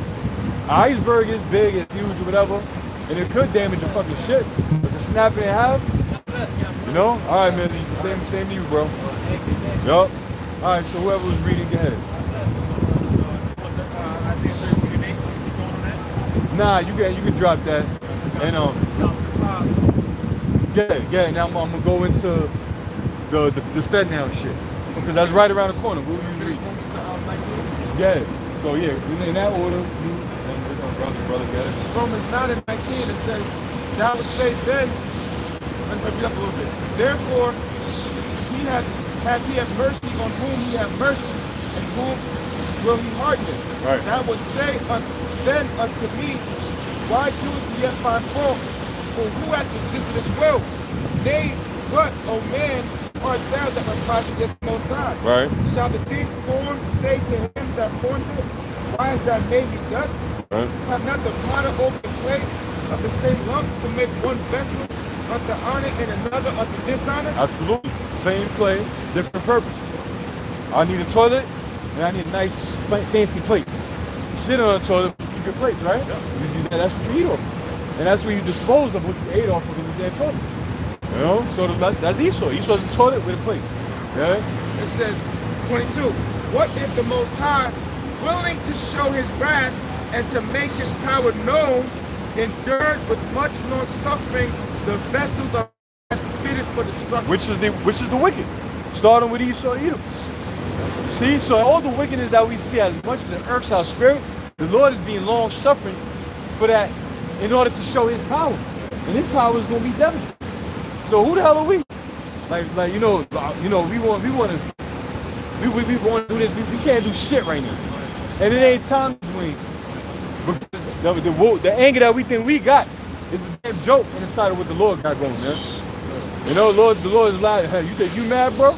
You don't know the half. Because Yahweh knows it all. From carnation to carnation to carnation. Even going back in the garden, he's still mad. Like, you know, even though it was the Father's will, he's like, man, I'm gonna get this motherfucking serpent, man. You know, that damn serpent, that old serpent, the devil. You know, even though it was all designed, guess what? The Lord's still gonna allow, the Most High still gonna allow his anger to take place. You know, we angry. So the Lord's gonna allow us to unleash that anger when that time comes. Because you say, I would take vengeance to Edom by the hands of my people, Israel. You see? So we gonna take vengeance too. Go ahead. You know, it makes sense what you said, because how does a man feel if somebody messes with his woman? You want Exactly. I'm that. Go speak to my woman, man. You get mad at both of them. So, The deceiver and the deceived, man. You get mad at both of them. You get the deceiver, you will get mad at that motherfucker, because you know you a man. You're supposed to know the boundaries, and your woman, She went the fuck off. So that's why a lot of Eves are gonna get killed out here in the name of Eve. You know? And then Esau, he's already fucking done. So it don't even matter. But that was it, right? Alright, go ahead, Which is Solomon chapter 5. Start one. It says, then shall the righteous man stand in great boldness Right? before the face of such as have afflicted him, Right? The righteous man is talking about the elect of the nation of Israel, yeah? and made no account of his labor. Right?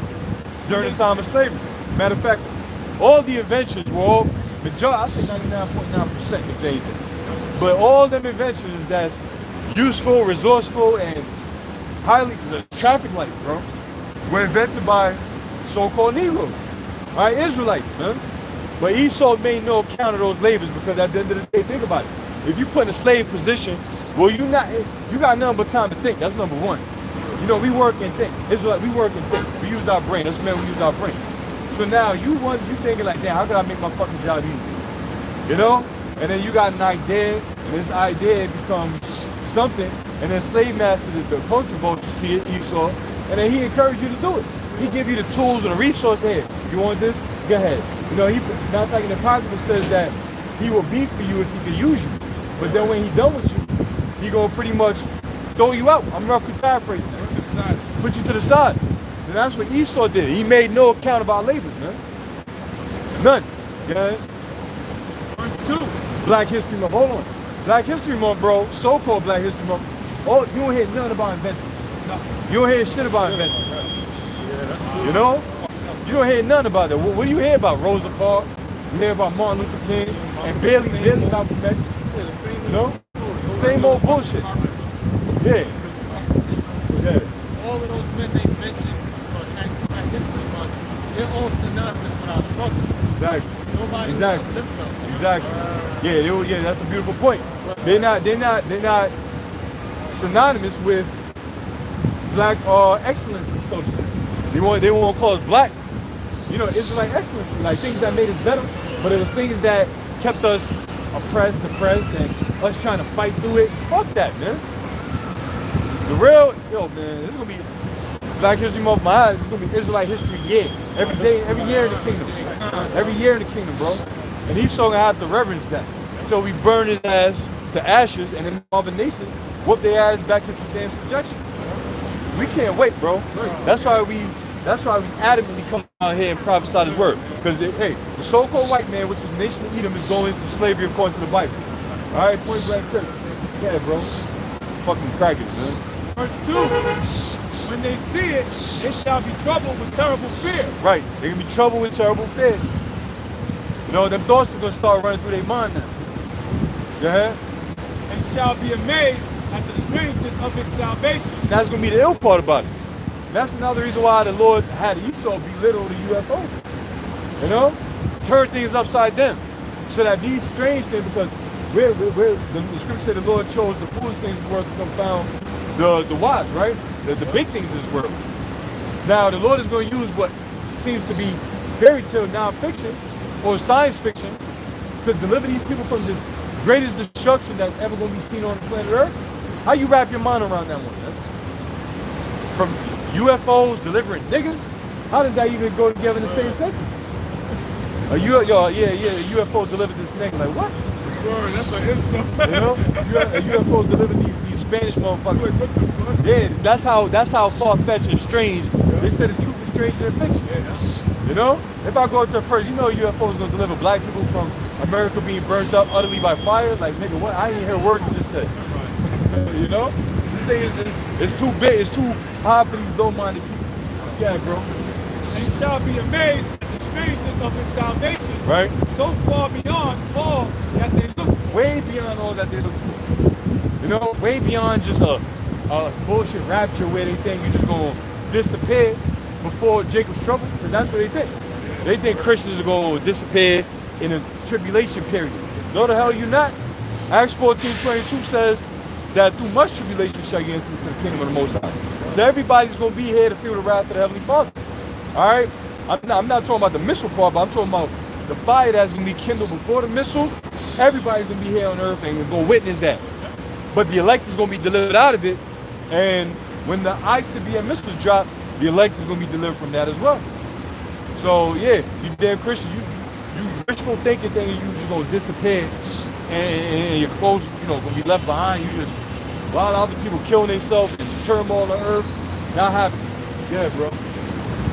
It says, Which rapture should be to take, right? Take, seize by force. So technically, in the proper context, the elect will be raptured. All right? When the destruction happens, using the word in its proper context. You know, so yeah, bro. it says, and they repenting, groaning, of anguish of spirit, shall say within themselves, this was he, whom we had sometimes in derision, Right? in a proverb of reproach. Right, and that's what they're gonna say. Like, damn, this is him. Now we had derision and trouble, slavery and captivity. We called them niggas. We called them this. We called them that. Yeah. We fools accounted his life madness, Right. and his end to be without honor. Right. So they counted out lives madness, meaning insignificant. You know, like, oh yeah, those are the niggas. Niggas gonna be niggas. Spicks gonna be spicks. Wetback time over there. Let them be. Let's put them on a. Put them on the highway on the parkway to go sell some mangoes and flowers. Yeah, from selling mangoes and flowers on the damn freeway to being beamed up. I'm talking about Instacart, man. They'll take any job. I know sometimes that compassion, I be feeling sorry for that. I'm like, damn, niggas ain't making no money, bro. But I be like, it is what it is. We almost out this motherfucker. Sometimes I even be like, here, change. You can get my guinea and you can change. Yeah. It says, how is he numbered among the children of Yahweh Ba'ashem Yahushai, Right. and his lot is among the saints? Right. How? They mind boggle them. How the hell is this man part of the saints? How he part of the saints? So, bro, this world is for a rude awakening, bro. They about to find out that we are the people of the Bible. They finding out now, but we are those saints of the scriptures, man. Read the Bible. Read it. Look at what we went through as a nation. Look at the Israelites of the Bible. What's the difference? There's no difference, man. The same people coming back in the same different captivities, all right, by the same nations, and doing what they did back then, prophesying in their captivity. In the land of their captivity, they shall remember themselves and things call upon my name. That's happened before. But this is the time where we totally forgot who we were as a people and totally remembered ourselves. All right, Hebrew Israelites. All right, of the hopeful elect. Go ahead, bro. Go ahead. This is Hosea 1 and 10. It says, yet the number of the children of Israel shall be as the sand of the sea, which cannot be measured nor numbered. Right. And it shall come to pass that in the place where it was said unto them, ye are not my people, Right. there it shall be said unto them, ye are the sons of the living power. Talking about here. Talking about here, mainly America, because this is where we were beat out of our senses, so to speak. That spirit, that knowledge and understanding. The name of Yasharallah was beat out of us. Right here. Right here where we standing, bro. We don't know what this exact area looked like before. And we had some slaves up in here, man. We did. So all these buildings and different plantations outside here that had to get taken down or whatever. Lynching probably, these trees can live for fucking 1,000 years old. How many Jakes was lynched on these trees? We don't know. But in the land where it says you're not the children of the Most High, there shall you be called the children of living power. And we remembering ourselves. And go back to Wisdom of Solomon 5, then shall the righteous man stand in great boldness. This truth makes you bold. How many of you were bold enough? How many of us were bold enough to out front call so-called white man the devil back in the world? I mean, you kind of like, yeah, man, fuck you white people. But you never had the reason to say anything. But this truth give you all reason to come out here and stand bold, because the righteous are what? Bold as lions. All right, the Lord put that righteous spirit in us to come out here and tell this devil as it is, man. Fuck the dangers, the hell. That's all part of the game. And we know we are targeted. What does Scripture say? He that leave evil, make himself a prey. We know that. We knew something was off about it, but we could have pinpointed the devil that the Bible actually speaks of, bro. Like when you open up the scripture and see devil, it's actually so-called white man. That hit me like a ton of bricks when I was like, oh shit. You got something? Yeah. Sirach 12 and 10. Never trust thine enemy. There you go. For like as iron rusted, so is his wickedness. Right. Now, never trust thy enemy. Like, making that full circle back to this FedNow CBDC shit, right? Don't trust it. And when I say don't trust it, I'm not saying don't, because if they come with it, you gotta use it. But the concept behind it is deception. Because that's gonna lead to the market of beast. So people be like, oh, that's good, digital dollar, all right, cool. I don't carry money anyway, right? Fucking dumbasses. You know, Credit and debit cards. Exactly. And even with us, right? We most of us carry goddamn debit cards, credit cards if you have a credit line or whatever. But going back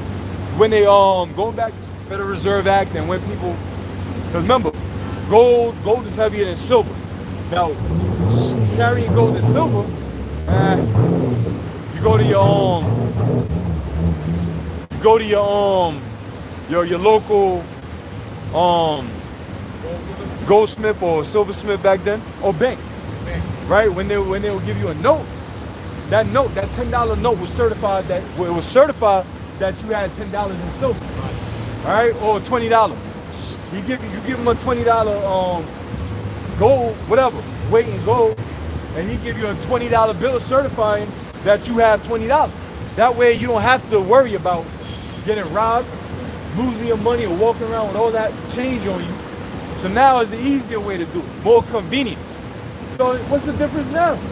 Instead of walking around with a whole knot, remember back in the day, motherfuckers had a whole stack of rubber bands and you pull it out, my uncle would come through, yeah. You know, and a big ass, I just knew he had money. You know what I'm saying? But now you just got a credit card, niggas cash out and sell you and all that, right? And matter of fact, I'm gonna go into this right here because that's pretty much what this whole FedNow CBDC shit is gonna replace. And you know what they're saying? This is what they're saying, right? This is a regular Google. You know like how you type in something that says somebody asked. It says people also ask. I type in FedNow, and then you go down. It says people also ask. Will all banks use FedNow? It says FedNow will be available to all banks and credit unions. All banks and credit unions, right? Not some, not whoever want to put. It's going to be available to all of them. So that means your credit line is going to be linked with FedNow. That means your bank, Citibank, Bank of America, whatever bank, is going to be accessible to be linked with FedNow, right?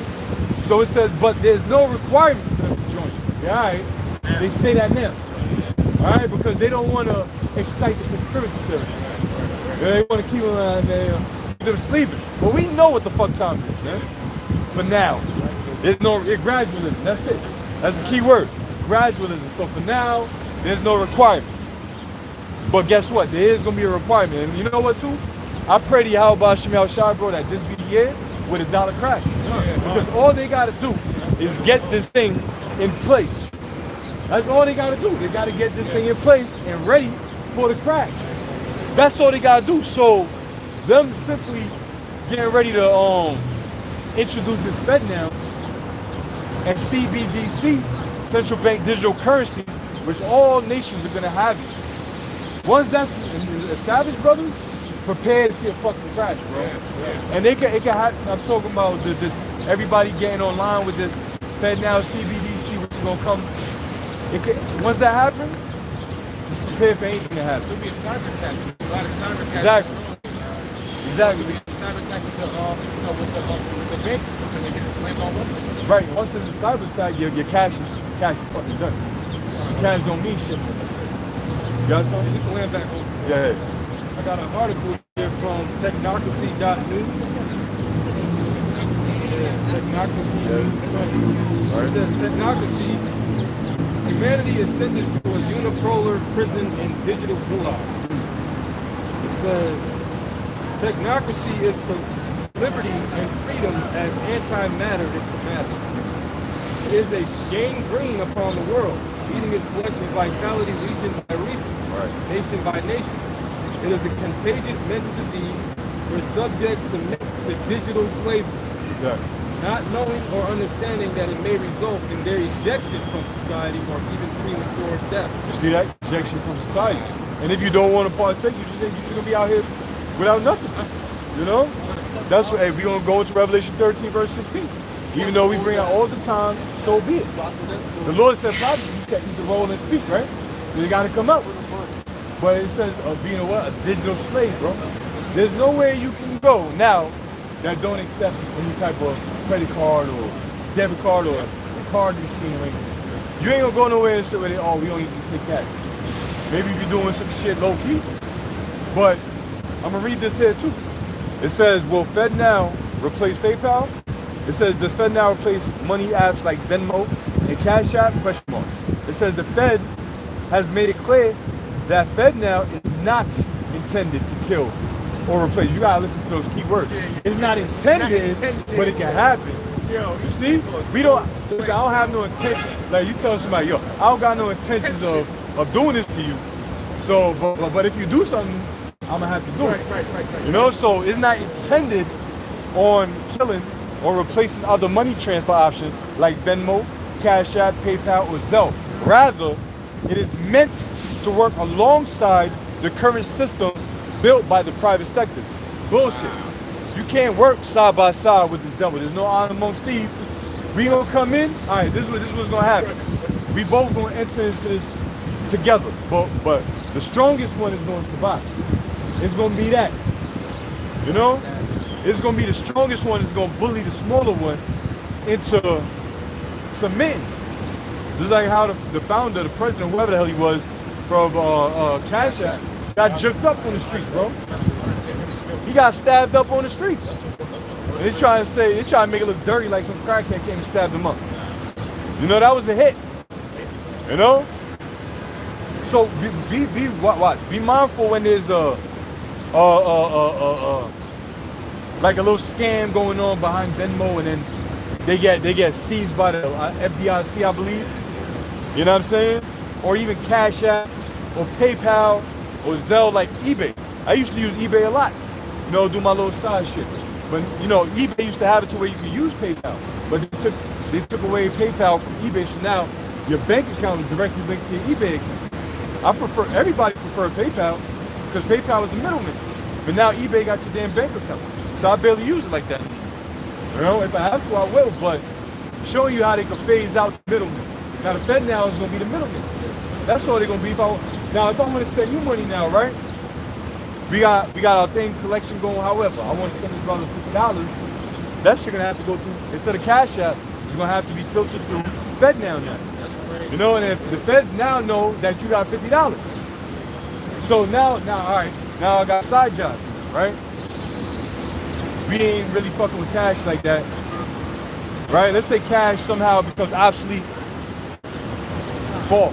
I'm just throwing a number out there, 4 times. And I got a side job doing some paint work or something. I gotta get paid through the feds. And guess what? They gonna tax that shit. You don't even got it. They gonna tax it. They gonna tax you. You have to show your fed statement. Your annual statements for, it's gonna be FedNow annual statement, or feds, whatever the fuck they wanna call it. And you gotta give account for every single money that you got.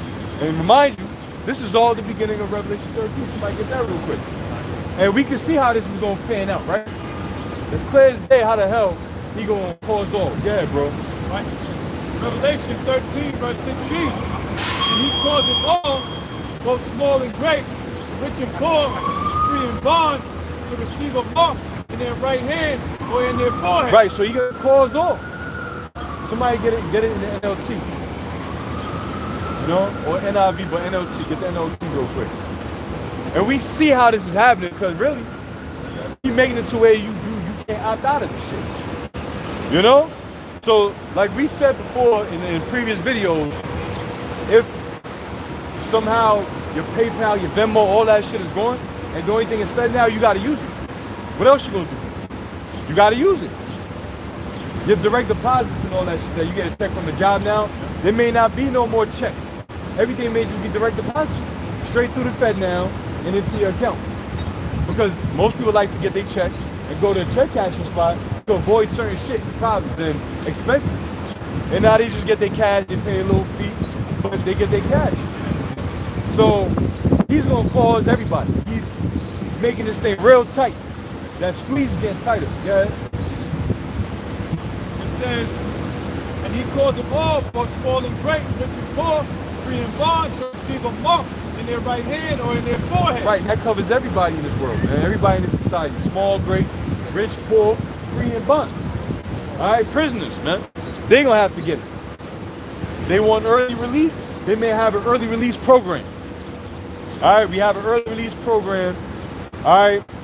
You just gotta get this this new system, this chip. Or you can just keep your sentence. You know? House arrest. They ain't gonna have to give you that damn ankle bracelet no more. They just put a chip in you. They can say, alright, we're gonna take away the bracelet, but here we're gonna give you a chip which is gonna allow you to go out a little more further. You don't have to be in your house. Or nigga like, where I go to the liquor store? Shit, say no more. You know, he gonna get it. That's why I was gonna say we're not ignorant of Satan's devices, bro. You know, we know how this devil works, man. Master manipulator. You see? Damn psychological mad science. But the Lord revealed that to the servants, the prophets, bro. You got something real quick? I got the NLT. Yeah. Look what it says. It says, he required everyone. Oh, it's a requirement.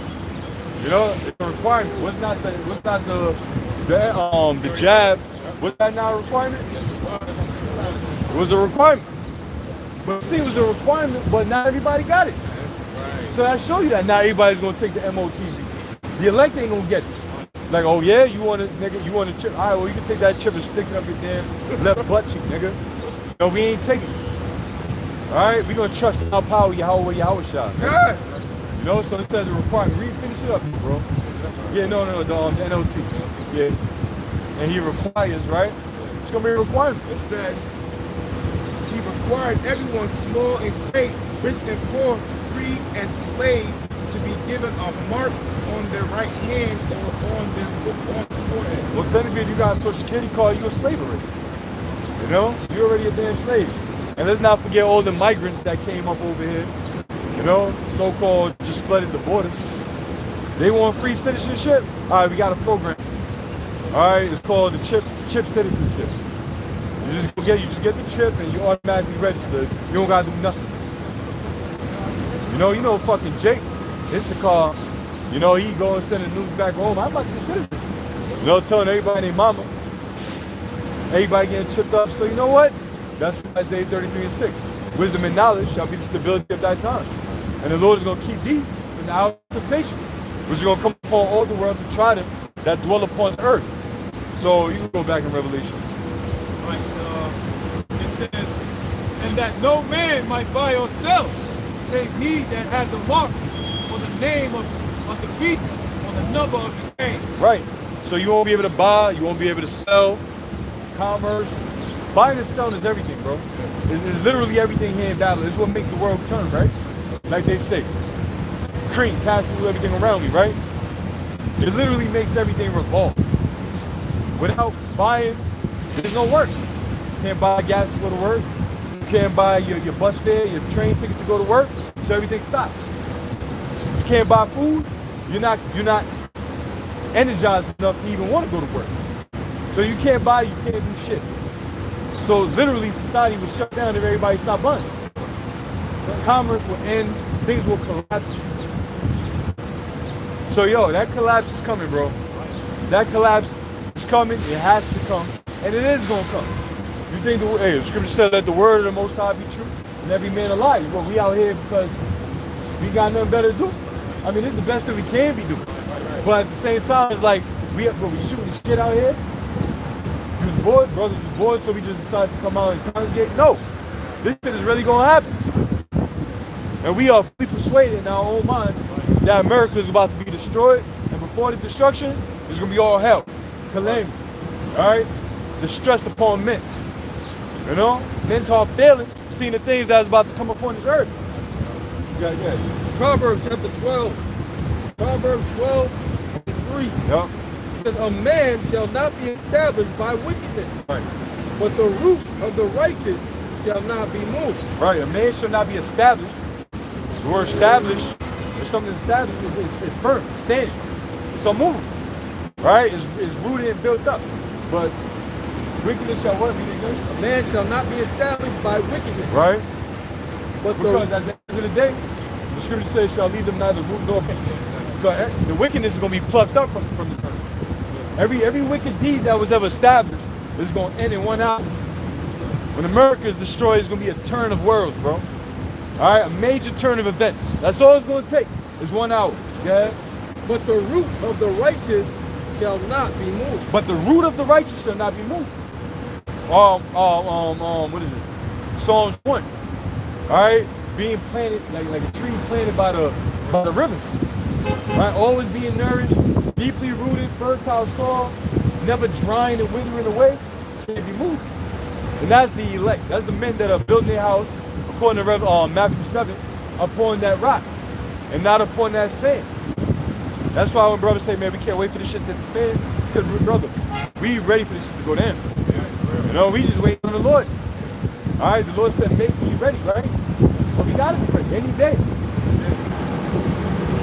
Real quick, that's what this on the inside is. So it looks like you know, like he's saying, like you got information from an insider that's on a high level in the military.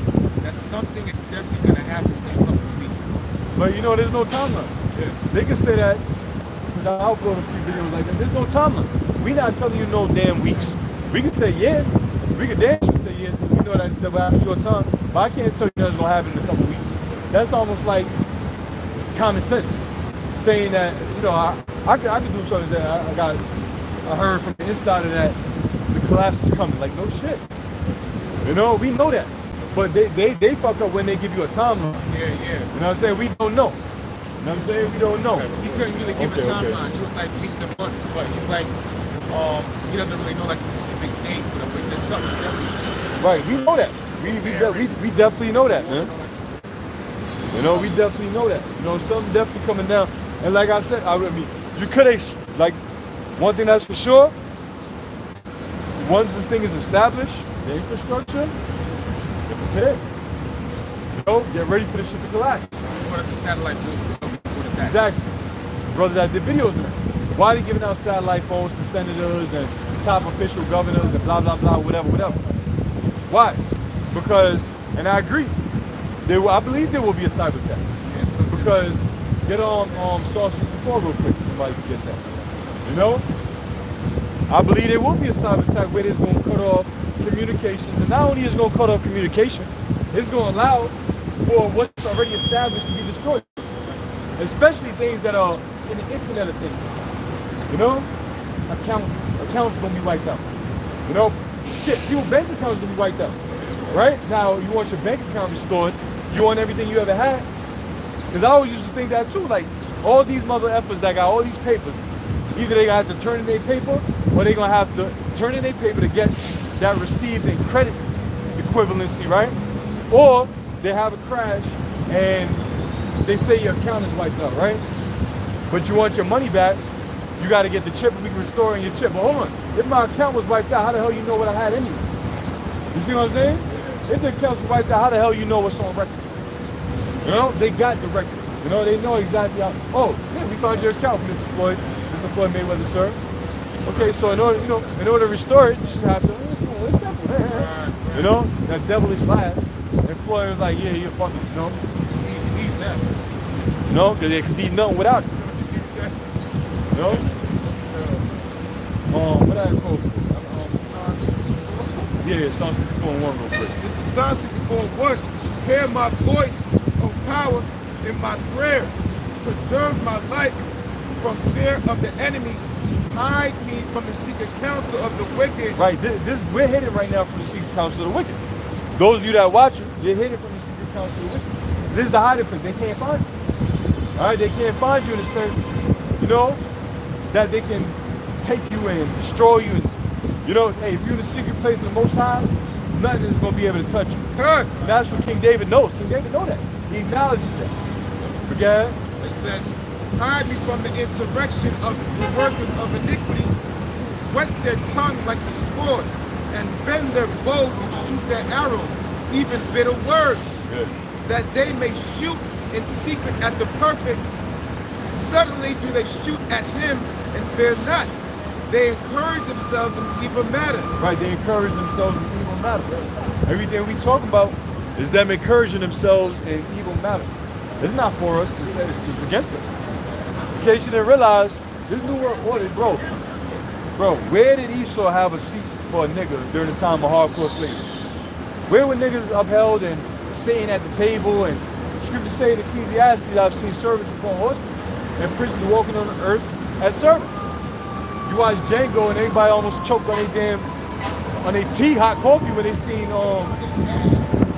what's his name? Jamie Foxx coming through with a horse. And that's how they feel when they see a nigga with a Porsche or some ill-ass vehicle or something. You know, you got 2023, whatever, and then you start seeing it like, you know they feel negative about it, man. You know? Then again, who gave him that money?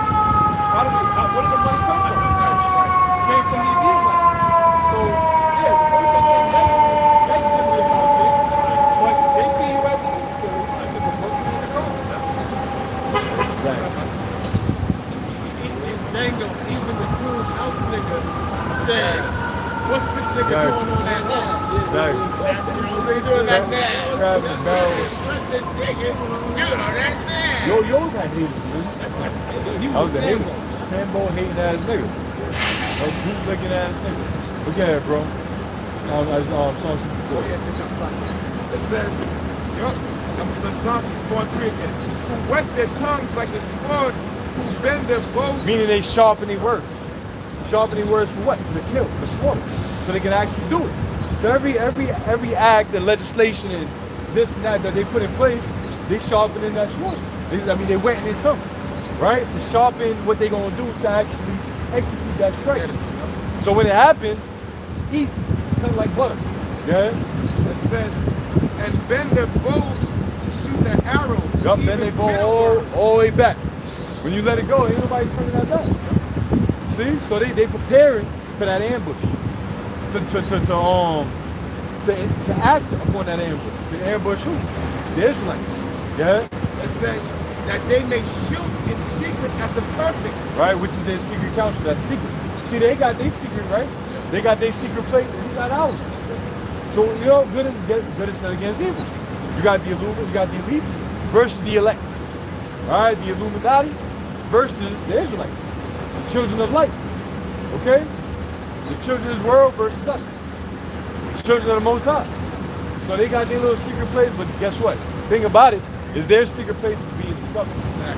And guess who's doing it? Us. Yahweh Shemiah Shai using us. What are you going to do? So we expose you. What the fuck you going to do now? Huh? What are you going to do? Most High is exposing. What are you going to do? Yeah, bro. Bring it up. 12 verse 2.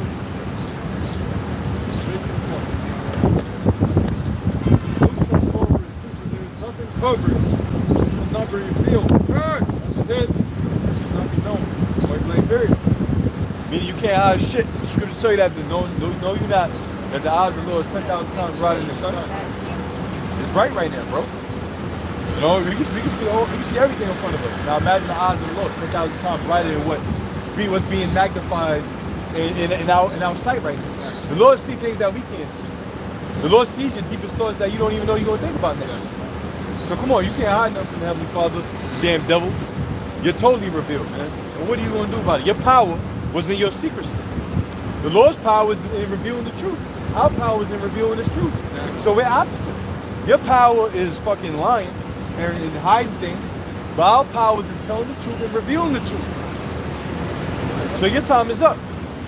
You guys know? Yeah. Proverbs 10, verse 2. Treasures of wickedness profit nothing. Yeah, because who's built up their societies and their world off of wickedness? Well, go back into the Genesis, come to find out, all right, there was heathen nations, all right? And then you had Esau at the top of the list. He was born in a righteous home, right? He was brought up under righteous parents, right? And he decided to not do what his parents told him to do. And now he's ruling the world. Now he's got all these treasures and, you know, madness of the earth. But what the scripture said, treasures of wickedness profit nothing. That's why this damn Edomite is losing his damn mind trying to control everything. Technocracy, right? With this technocracy, technology, all right? Yeah, this Internet of Things, the pollution of the air, the food and the water. He's pulling out all stops. The fake chicken now that's been Yeah, I heard about that. chicken Bro. now. I heard about that. Come on, man. We gotta They get said out they got of like this. green foods coming out of it. Yeah, bro. They just cut it off. So we're not even really eating the farm bread. So Proverbs 10 and 2 again. Treasures of wickedness profit nothing. Because what is it really benefiting anybody on this earth to just be constantly left out? What does that benefit? How does that benefit anybody? See everything destroyed. What the fuck is that? You know? That's what this Edomite is doing. Treasures of wickedness profit nothing but righteousness. Righteousness delivered from death. And that's what we want. That's what we need. That's what we're crying out for. We're crying out for right. We just want to see the earth flourish. We want to see the beauty that the Most High created. We don't want to be in this dark, disgusting, foul-ass world anymore.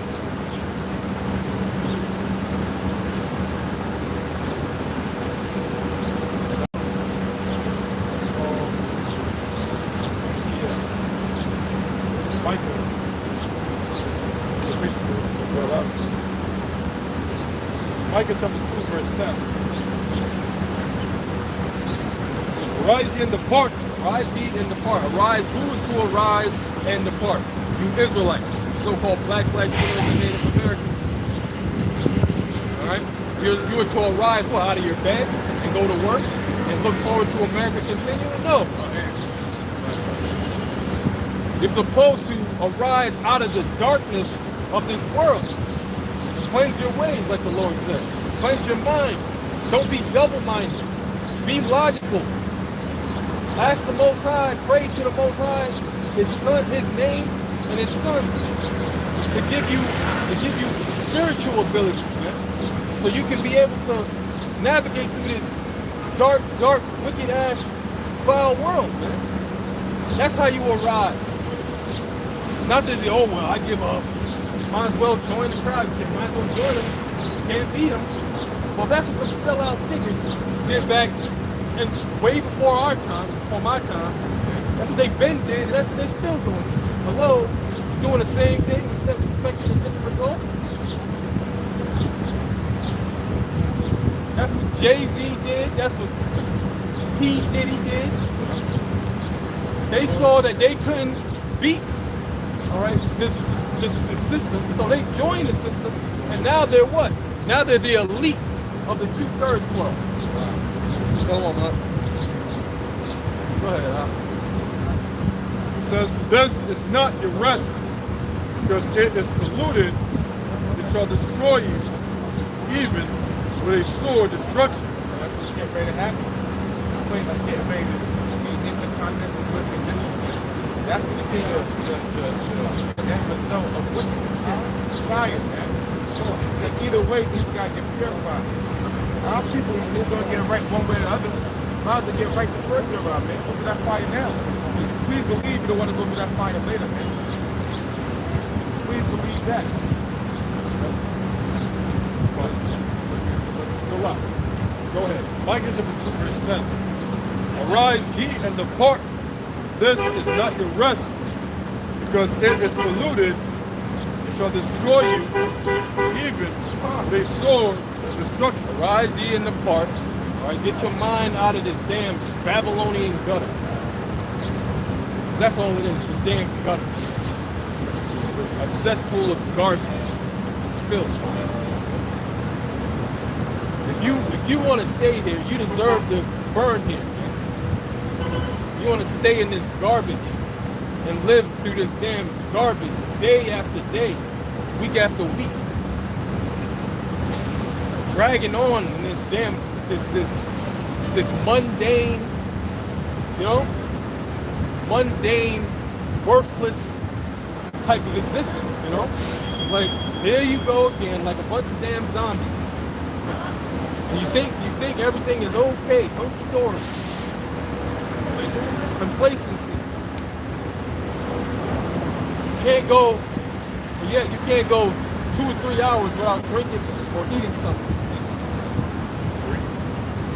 Greed, right? That's a big thing in this world. Right? Greed. That's actually one of the 7 things I think the Most High said He hates. Proverbs 6. Go ahead. Hebrews chapter 13, verse 14. Here we have no continuing city. For here where? The scriptures speak about Mystery Babylon. All right? And we happen to have been here for over God knows how long. But, you know, as far as we know, 400 plus years. But you know what I'm saying? Yeah. Jake always, the Native Americans were here thousands of years prior, who are Israelites. So, you know what I mean? Go ahead. So for here we have no continuing city. But here we have no continuing city, man. Because why? We are under the system, the prison system of Edomite supremacy, man. Don't you want to get out of prison, man? You know what I'm saying? Don't you want to get the fuck up out of prison? Or you want to stay in prison?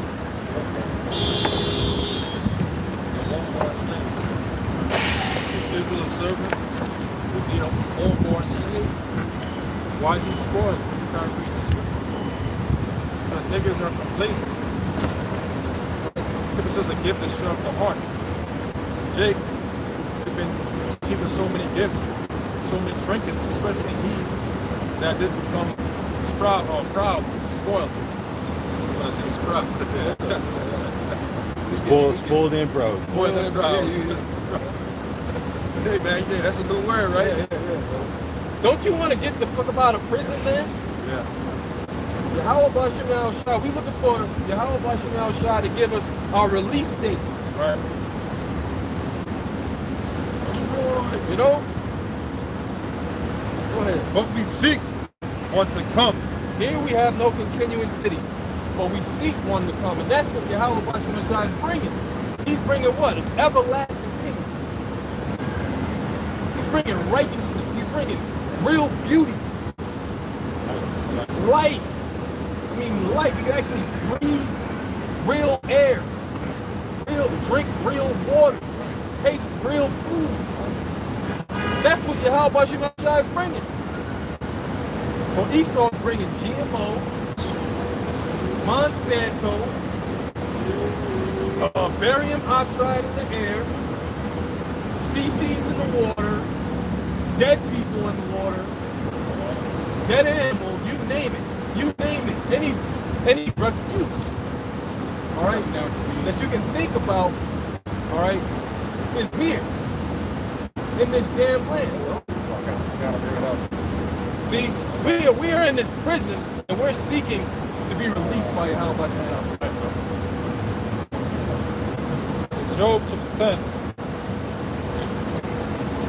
Job chapter 10, verse 22. A land of darkness is darkness itself.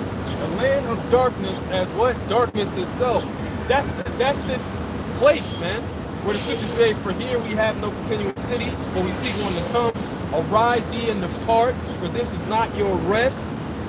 Read that again. A land of darkness as darkness itself. That's what America is. A land of darkness as darkness itself. When you're shrouded in darkness, it's pitch black. You can't see anything. You have no light to guide you. You have no light to see what's around you. It's just black. That's what America represents. Their light is darkness, man. Right? That's why people can barely tell what fucking damn season we're in. It's supposed to be summer, correct? Yeah. Allegedly. It feels like spring or some weird shit. Doesn't it? like fall kind of to me. Like, you know, it's real jacked up out here. It's supposed to be in the summertime, but yet it's like always groggy outside. You know? It's like, damn, we get happy when we do see a little sunshine, like, oh, there's the light. But then it's like back to darkness again. A land of darkness as darkness itself. Go ahead. And of the shadow of death. And as the shadow of death. That's what this place is. Bring it out. Bring it out. Huh? Bring it out. Yeah, this is Psalms 23. It says, Yahweh Ba'Shem Yahushua is my shepherd. Yahweh Ba'Shem Yahushua is our shepherd. I shall not want.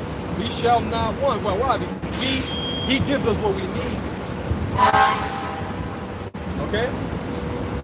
The Lord doesn't give us what we necessarily want, because what do we want? The flesh desires. And that could be a distraction between the spirit. All right, of course, you balance yourself out. Of course. That's logic. Right? But when it says, I shall not want, you got to rely on the Lord for everything. Because we coming into the times of where, hey, we don't got faith with food. Okay? Go ahead. It says, He maketh me to lie down in green pastures, and leadeth me beside the still water. Oh, green pastures, that's like a beautiful, succulent, pleasant land. It's like you just lay down on the grass and you just feel that, you know, that beauty around you, like, oh, green pastures. And that's the actual movie. And then you said, we got the Jake as the Most High in the sun. Come on, man. You remember that video? Yeah. That movie? Green pastures. Angel. Yeah, the angels and all of that. You see? That's what we want. We want the green pastures, man, not this. It says, He restoreth my soul. He leadeth me in the path of righteousness for His name's sake. Hey, brother, and that's relatable on all levels, bro. Every last one of us can relate to that. All right? And it's like, yo, Lord, like, how much longer we gotta go through this? But then, you know, He shows you the light. Go this way. Just go this way and trust. Because you ain't getting out of this darkness without me. But yeah, though I walk through the valley of the shadow of death, I will fear no evil, for Thou art with me. Thy rod and Thy staff, they comfort me. Thou Now, I got a question. Who's the rod and staff? You know the answer? The rod and staff? Who is it? The Lord, right?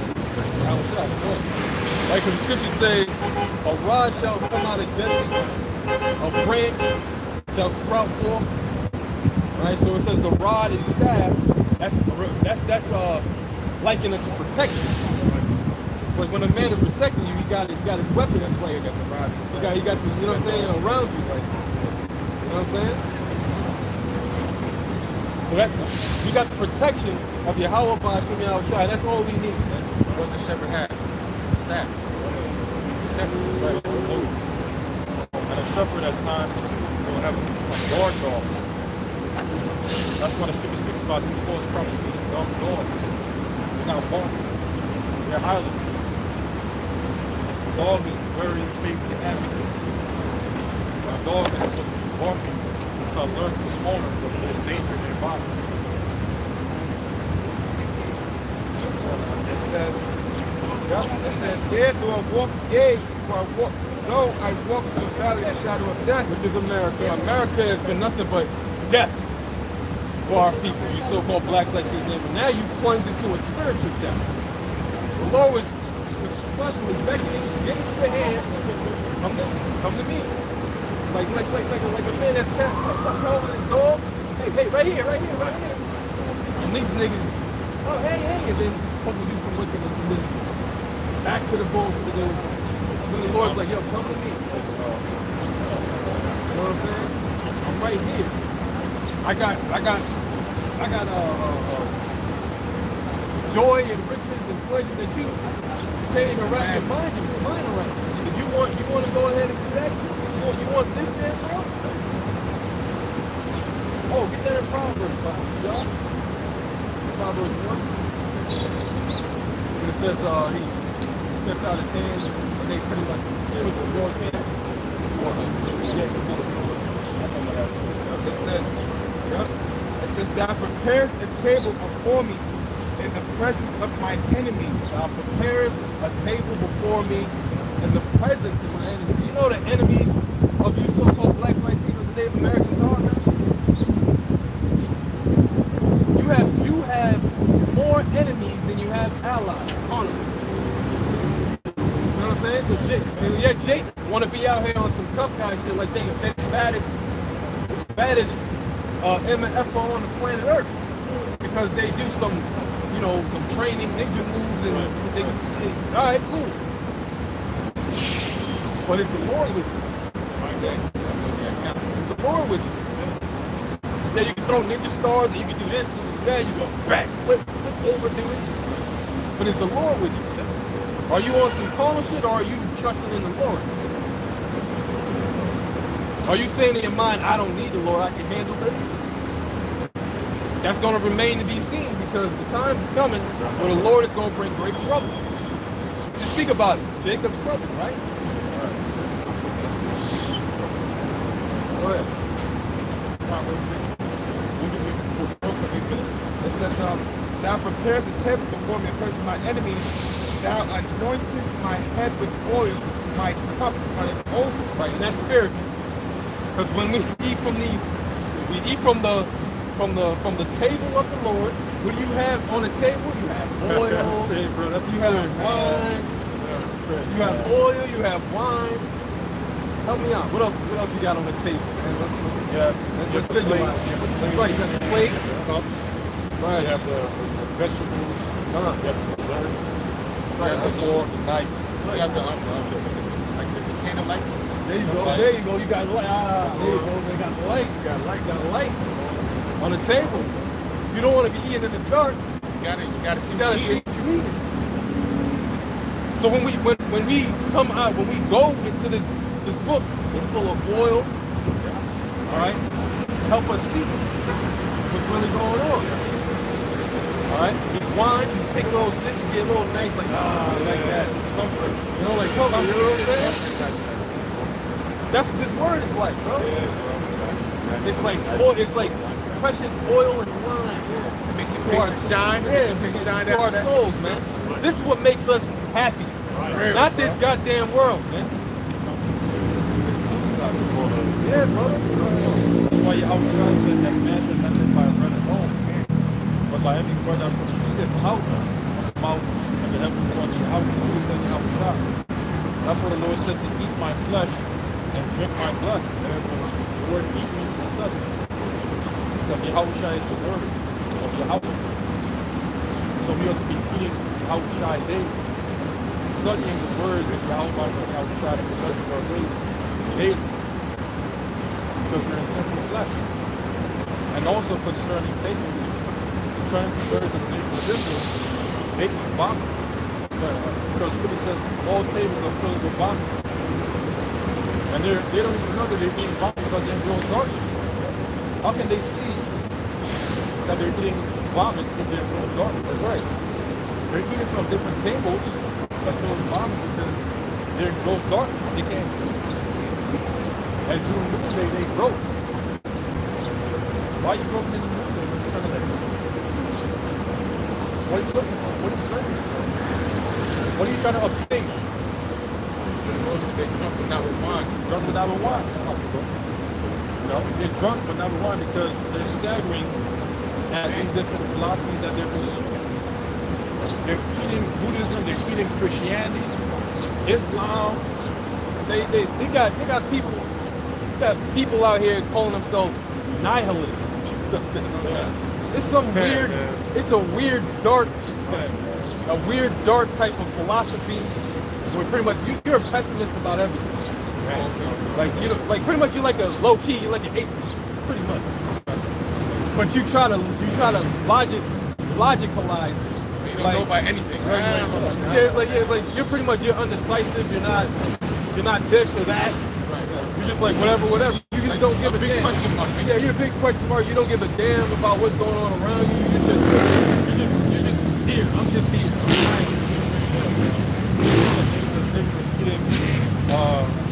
Egyptology. jab and jump and all that madness. Yeah, bro. They can still on that stuff. Oh, they really actually have a god named Nut. They do. Yeah, these niggas worship a god named Nut. Yeah, jab and Nut. Hey, well, guess what, brother? Those are Egyptian deities, and niggas is doing that. Niggas is doing that all the way before the time of the wilderness. So it's right. Niggas have been doing that from the jump. You can see why the Lord told Moses, look, man, move out the way and let me get ready to but you know, niggas study Calvinism and all that kind of that. You know what I'm saying, man? Mormonism. Yeah, nigga, bro, jet black nigga, for real, with a white shirt on, with a saying, I'm a Mormon. Or some dark Hispanic. Yeah. You want to come to church for me? Yeah. Talking about, you know, Mormonism is nothing but a figment of the imagination of an Edomite by the name of Joseph Smith. He was a damn Edomite witch, all right, that was dealing with demons, and he pretty much came up with that doctrine of Mormonism. All right, he called the Native Americans Lamanites. He knew they were Israelites, but he gave them a whole nother name, some demonic name that he got from God knows where. Yeah. And all Mormonism is just perpetuating Edomite supremacy over Jake. That's all it is. They say in the book that it's a curse to have dark, means that God cursed you if you were born with some kind of pigmentation in your skin. All right. And a host of other garbage and BS. That's pretty much a witchcraft book. Yeah, it's witchcraft. It's pretty much witchcraft. Doesn't it derive from Druids or something like that? As far as I know, it goes back to this fucking cracker named Joseph Smith. You know, like, as far as all of it, possibly it probably could have predated him, but nonetheless, Joseph Smith, that was the guy that put together the religion of Mormonism. Which is all witchcraft anyway. It is. Yeah. And Christianity is witchcraft too. Yeah. So it's like you get witchcraft on all levels, man. Yeah. You have the Roman Catholic Church, the Islamic so-called faith, right? Islam, Christianity, and Hinduism and Buddhism. Remember how they would have towers, right? Like monkeys, right? Oh, then they have Scientology now. They got Scientology too. They have. Remember that they had like a design that they created. Well, a hexagram, and inside of it is a circle, and it would say coexist. That's pretty much the goal of peace, the new world order. You want to incorporate all religions, all right, ideologies, belief systems, to make his system stronger. Because what? He controls all the natural resources of the earth. It's like a 6-pointed star with a circle inside of it. Exactly. And it says coexist. Yeah, they stopped, you know, they stopped showing it, but I always remembered that. I always remembered that demonic symbol. It was always 6 points. It wasn't a 5 red or a regular star. Right. It was you know what I'm saying?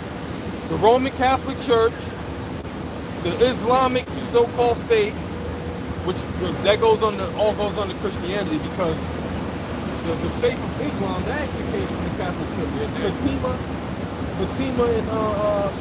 Fatima and Muhammad.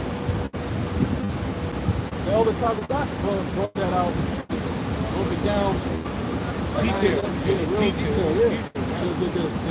The Islamic faith comes from pretty much an offshoot of the Roman Catholic.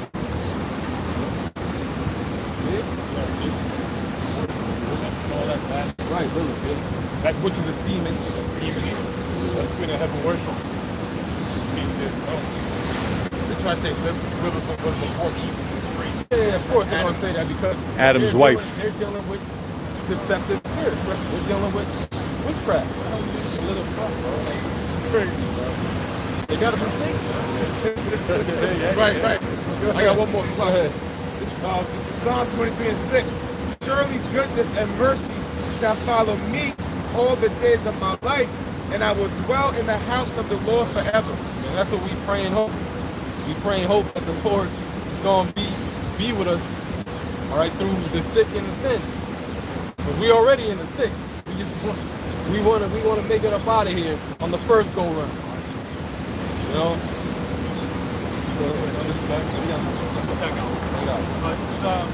First Peter 1:13, it says, "Wherefore gird up the loins of your mind." Wherefore, we must gird up the loins of our mind. All right. It didn't say, get some damn the most expensive, durable combat boots you can find. Get the most, fucking hardcore fucking fatigue pants. Fucking bug out bag. Get an actual helmet. Put it on. Get some shoulder pads. Nah, man. Gird up the loins of our mind. Prepare to deal with the situations and circumstances under the most craziest situations, man. Prepare to deal with some out of this world bugged out crazy shit. That's what the Lord wants us to do, not to go. Go ahead, huh? It says, "Be sober and hope to the end." Be sober. We must be what? Sober-minded, thinking logically. That's what mainly being sober is. You gotta think logically. Right? Is this gonna be, a logical thing for me to do? Like, make sense of the situation. Of course, we gotta have faith too, but you gotta think logically to be sober. In order to be, because when you're not sober, I mean, come on, right? You're not thinking logically. You're just whatever. In these times of bigger trouble, we all have to have the scriptures in our minds and know that, hold up, this is not what the scripture's saying, and we know it's some deception. There's going to be a lot of deception during bigger trouble. They going to let out their whole left-hand side taking out the witchcraft, and unless the Bible, the Howard Shot said it, I'm not believing it, bro. That's how it's going down. That's it, bro. That's it. It's just like I want the boss said. If your Howard Shot comes on a partnership tomorrow, you know that's not your Howard Shot. Right. Because why? Scripture has to be fulfilled. Prophecy got to be fulfilled, man. See, the market has to be, and the Lord gave us some secrets, so we know what step by step. We know what time it is, man. So all of that stuff that you want to come in, that's what the scripture. We got the Lord, man. Big logic, because the only logic in this world is the scripture. That's right, brother. That's how you're able to think logic. That's right, you know what I'm saying? Exactly. You know what I'm saying? Look at Esau. You sleep with your sister, you sleep with beasts, you sleep with... The Bible teaches you every single thing to think logic, man. Right, bro. And to be fruitful doing it. Right. Because you don't want to be caused to your death. That's a sin. Sin led us to death. It's not you good. You know. Read it again. "Wherefore gird up the loins of your mind, be sober, and hope to the end for the grace that is to be brought unto you." Be sober. And what else? Sorry. "And hope to the end for the grace that is to be brought unto you." Be sober. So I can be sober and hope for the grace that has been left unto us. Alright? And that's all we got. All we got is hope and faith and grace through Yahweh Hashem Shai. Because when it all goes down, it's going down and it ain't coming back up. Right? I was meditating on that too. I was like, yo, when Jacob's trouble comes, they're not gonna be like, oh Lord, hold it in, oh wait. Exactly. You know what I'm saying? Hold on, not ready yet, Lord, hold. Yeah, exactly. When the world comes with Jacob's trouble, bro, it's gonna be like a floodlight. That's what we getting everything now, bro. Yeah, so that's why I said, like the last month I had a dream, bro. I had a dream of like a great flood. The water was so violent. And I think I mentioned it in a lesson where I was like in a tunnel. Kind of work was going on. And water just started to leak from like the complex vent. Because there was like some big pipe, right? When I went up, there was a couple of flights building. I went up and I saw the whole of one side. It was like water was flooded. Like we're like all like on top. and the water was like really, really violent. It was like people like going up all sorts. And like the windows, like the building, they sort of cracked. Water started to come in, started to all that. And to make a long story, I can't remember the whole thing. But to make a long story short, right before the whole thing burst, I got that part of it. That flood was Esau. Hit the past today, bro. That's exactly what it is. And it's gonna be real crazy, bro. It's gonna be crazy. Scripture says Jacob's trouble is gonna be like what we've never ever seen before on the earth. Yeah. And yesterday I was on through the spirit. What I know, one day before, either yesterday, day before yesterday, I'm saying to the brothers that like a live, let's say the lights cut, the lights out situation. They had got on YouTube like what happens if the lights go out. And they dishes like, yo, within one day, you know, things will be normal. The second day, things will be normal. By the third day, the food will be all going to stores. People are gonna start, he said, like literally, like biologically, people's gonna start losing your mind by day 3, bro. Not even a week yet. Biologically, you're gonna start losing your mind by day 3. Because it's not gonna be no, you know what I'm saying?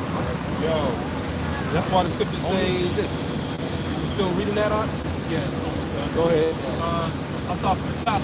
Wherefore, gird up the loins of your mind, be sober, and hope to the end for the grace that is to be brought unto you at the revelation of Yahweh Shai HaMashiach. Hey man, that's what we waiting on. We waiting on the revelation of Yahweh Shai HaMashiach.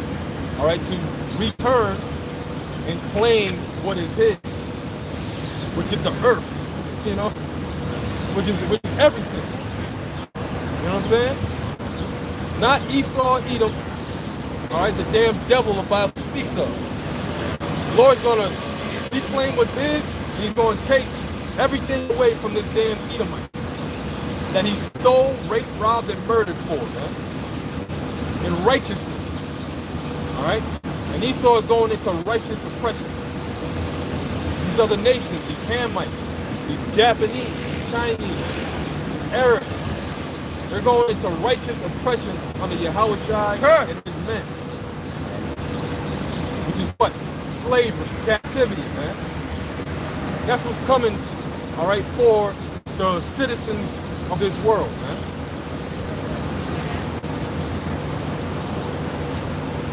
Shout out. This is Amos chapter 9, verse 11. In that day will I raise up the tabernacle of David that is fallen, and close up the breach thereof. And I will raise up his ruins, and will build it as in the days of old, that they may possess the remnant of Edom. That they may possess the remnant of Edom. You know what it is to be possessed? It's to be owned, man. Like you so-called white people did unto our ancestors, our forefathers. All right? You didn't call our ancestors men, you called them boys. You didn't call our mothers, all right, women, you call them girls.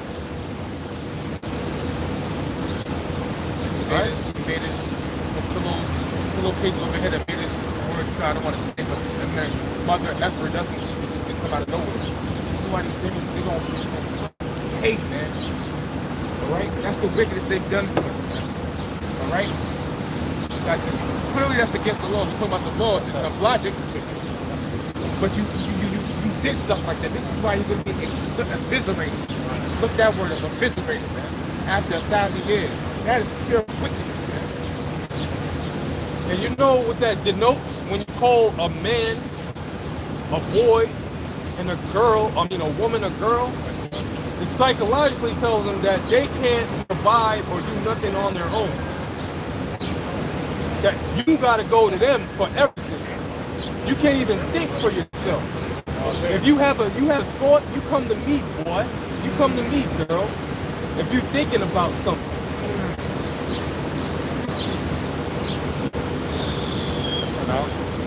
Phrenology. Brother brought out the term phrenology. That was a study of the brain matter and how to pretty much further subjugate Jacob. You know what that did? What that was That was the what? Fulfill the prophecy in Jeremiah the 2nd chapter. Is Israel a homeborn slave? Why is he spoiled? Because the majority of our people are rebellious and they're not listening to the Most High. So the Most High put the spirit on the Edomite to do all of these heinous experiments. All right? To our people. And now look at the effects that you have. Man. You still, you got to go to this devil for everything. Because you're one of the curses, but yet you good though, right? You got it though, right? You got to go to the devil for every damn thing you got. That's why the Lord gonna kill you proud ass niggas out here, man. All right? Go ahead.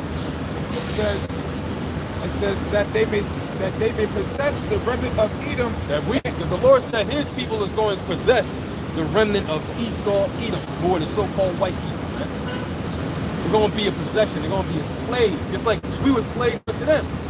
We were possessions unto them. So they're going to be our possession. All right? We're going to execute the laws, the statutes, and the commandments on you goddamn Edomites. Now, that's their kryptonite. And that's your kryptonite. Because let favor be shown to the wicked, yet he will not learn righteousness. Go ahead. It says, and of all the heathen which are called by my name, save the Lord that doeth this. Right, and all the heathen that are called by my name, all right? First, dealing with the other nations, all right? Because the Lord used the other nations to punish Israel as well, all right? So Esau and all the other nations, you're going to slavery, man. All right? You're going to get put to slavery, man. You fucking faggot. Right state of mind right there. He's in his right nature. Yeah, he is. He's going to get destroyed. Just gotta let him know. Felt the spirit. It says 10. It says 13 is like this. Behold, the days come, saith the Lord, that the plowman shall overtake the reaper. Thank you, brother, the water. The plowman, who's the plowman? The plowman is the laborer, the worker. Who had to work the fields of you goddamn Edomites? Don't worry, we won't wait. Alright? You know very good goddamn well who is a plowman to you so-called white people. We still plowmen. We still working, man. Still gotta fucking go and, hustle some damn crumbs up just to get by, man. And this goddamn cesspool, man. When it says it's gonna come to pass that the plowman is gonna overtake the reaper. You Edomites gonna get a taste of your own medicine, right? Good. Talking about you so-called white people, you're Edomites. You ain't white, you're red. Goddamn liars. Read. And the treader of grapes, him that soweth seed. And the treader of grapes, and him that soweth seed. All of these things that the Lord just named reminds you of the most menial job that you have in America. You got people, who do you think the wine comes from? You got the Latin tribes that are pretty much under hardcore bondage, right? Making some damn wine for Esau. Right? Mowing the lawns. Landscaping, right? Construction workers. Janitors, you know what I'm saying? Mop the floor. The park workers, right? Working at the parks. Those are all servitude jobs. What does the word employee go back to? Servant. Slave. So if you're an employee, guess what? You are a slave. Who the hell told you that you were free because you got a job and you can do whatever the hell wickedness you want to do? Corporate slaves. We tell you who told you that. The damn devil told you that. And you believe it. So you're gonna have to suffer that your own stubbornness on your own, man. Because you got a job in 2023 and you think that you're doing something, the Lord gonna show you something. Good. It says, and the mountains shall drop sweet wine, and the hills shall melt. The hill's gonna melt. First dealing with all of this goddamn filth that's going on out there. People are just setting their mind to do evil. So they're destroying themselves. Go ahead, let them destroy themselves. They're already destroyed. It just has to be carried out. The final judgment has to be laid. They gotta burn or be tortured or whatever one the Lord sees fit. What?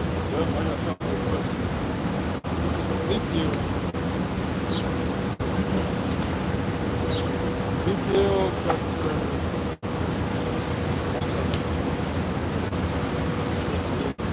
Because at the end of the day, a lot of judgment is getting ready to happen. The real judgment already started. Because when that mandatory vaccine, okay, 90% of these people took it, man, and we still waiting on the effects of that. They said by the third year or something like that, like a couple years, you can start seeing the effects of that damn jab, man. Ezekiel 22, verse 17, and the word of the Lord Yahweh came unto me, saying, Son of man, the house of Israel is to me become dross. All they are brass and tin and iron and lead amidst the furnace. They are even and dross and silver. Oh, you want that or? Ezekiel 22, verse 17. The word of the Lord Yahweh came unto me, saying, Son of man, the house of Israel is to become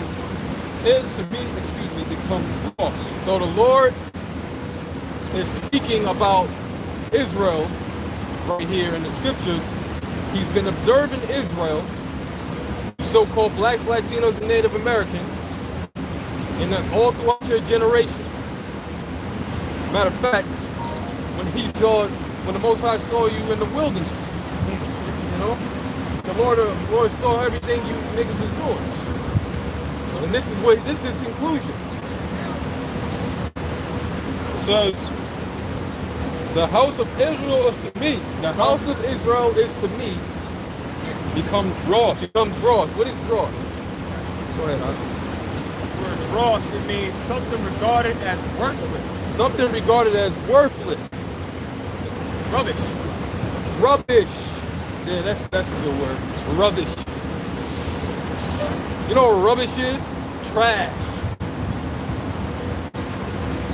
That's what rubbish is. Garbage. Refuse. Okay? So it says, the Lord said, 2/3 of you Negroes, Latinos, Native Americans are becoming to him as worthless. Rubbish. Go ahead. All they are brass. All of you are brass, meaning brass is very, very hard. You hard-headed, brass-headed niggas. Your head is so hard, you hit the nigga upside the head. Nigga still don't get it. You hit a nigga upside the head with a sledgehammer. Still. Nigga still.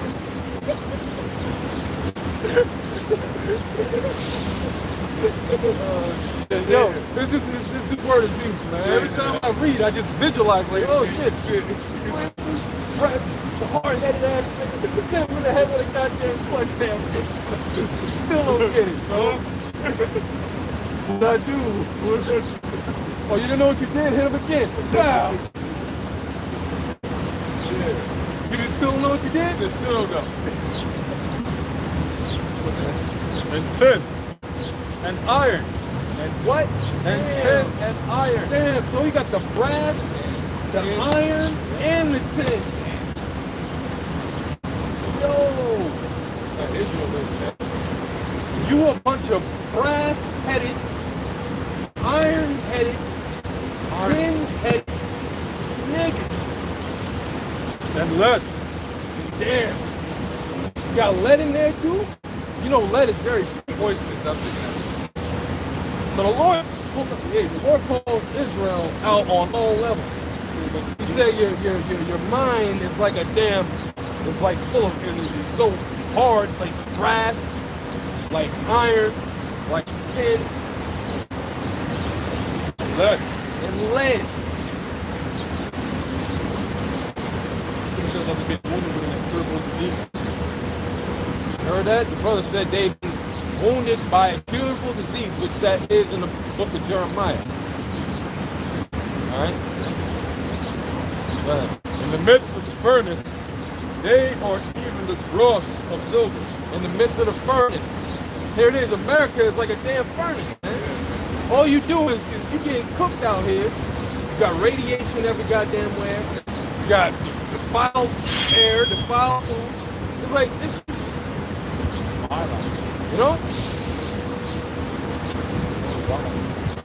It says, therefore, thus saith the Lord Yahweh, because ye are all become dross, behold, therefore I will gather you into the midst of Jerusalem, as they gather silver and brass and iron and lead and tin into the midst of the furnace, to blow the fire upon it, to melt it, so will I gather you in mine anger and in my fury, and I will leave you there and melt you. The Lord just said it. All right? Because of your stubbornness. All right? I'm going to leave you in this furnace that you've been getting your ass kicked day in and day out, generation after generation.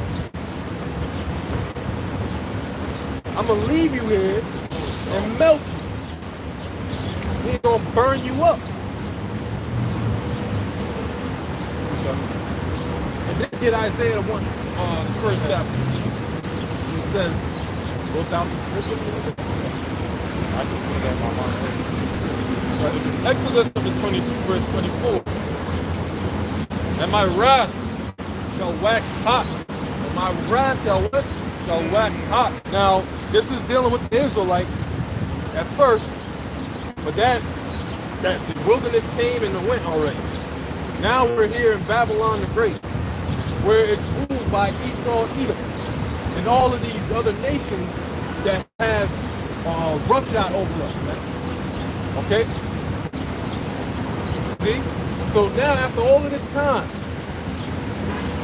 time of being oppressed, mistreated, all right, by these damn Edomites, okay, and these other nations, okay, read that again.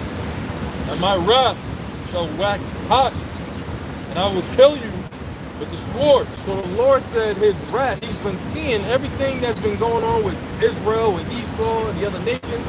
So it's coming to a time where his wrath is going to wax hot, and he's going to what? Kill you. He's going to what? Kill you. He's going to kill. The Lord is coming back to kill. The Lord said that what? All right, think not that I am come to send peace on earth. I came not to send peace, but a sword, man. That's out of our Lord's mouth. And there's no peace unto the wicked, man. We just read it in the scriptures all through time and time again. Treasures of wickedness profit nothing. So that's what the so-called white man has built up after all of this time. Now he's got the whole earth, the whole world dancing to his tune, right? Dancing to his witchcraft-filled folly, madness. Got everybody doing what pretty much he says they can do, but he's making them do it because he doesn't want to see righteousness. You know, tomorrow is possibly a high-level witchcraft day. So, what does the scripture say about that? Surely there is no enchantment against Jacob. We're not going to be enchanted, all right, by this garbage. Oh yeah, we have to deal with it, but we're not going to be enchanted by it like, oh, let's go to the damn parade. You know what I'm saying? Yeah, you know what I'm saying? What we're doing is, they're going this way, we go that way. The hell what they got going on. Follow not a multitude to do wicked people. Come on. And I will kill you with the sword. The Lord's going to kill a lot of people with the sword. Beginning with you, so-called white people, because you use the sword on yourselves, but you hard-headed two-third half, hey, you're gonna have to get it. You're gonna have to get it. You never learned your lesson. You keep taking the Most High for granted. Right? That's what they do. Our people, the scriptures say that our people have an affinity to abuse the Most High's ways, right? Like the law of sacrifice, right?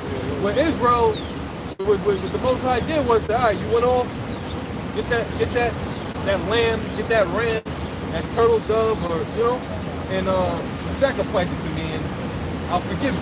Just don't do it again. Jay kept doing it. That's, you know what I'm saying? Let's really think about the past. This is why people are the way that they're in, bro. Because they do this, they take the Most High for like he a sucker or something. It was actually saving sacrifices. They was like, well, you know what? I'm gonna sit next to you. So let me go get this extra lamb, the extra goat. Yeah, that's how bad it got. So he wasn't really like remorse for your sin. He's like, well, fuck it, I'm a nigga, so I still gotta follow law, but break. Like, think about how Jake was thinking. Yeah, bro. That's what I'm taking my head. That's the spirit, huh? That's the spirit. That's right, huh? This is the spirit. It's a huge. See? In the Lord's way. See? While they had to get liberty. While they had to. You got it. No, you got it. Go ahead. Yeah, so I'm going to read on to you. It says, and I will kill you with the sword. I will kill you with the sword. That's what the Lord said. The Lord is going to kill people. It says it right here in the scriptures. The Lord's going to kill people, man. But these people on this damn love trip. Shot. These people are so goddamn, what do you call that word, man? Not naive, bro. This is another word for it. You know what I'm saying? But you say that the way their mentality is like they're enabling shit that they don't have to let. They're enabling shit that shouldn't be able. Willingly ignorant. That's a good one. Perverse. Perverse. That's another good one. You know? It says, and your wives shall be widows and your children fatherless. Now, how many times in Jake's situation, in Jake's history, have you seen Jake with no mother or no father? Come on. I mean, come on now.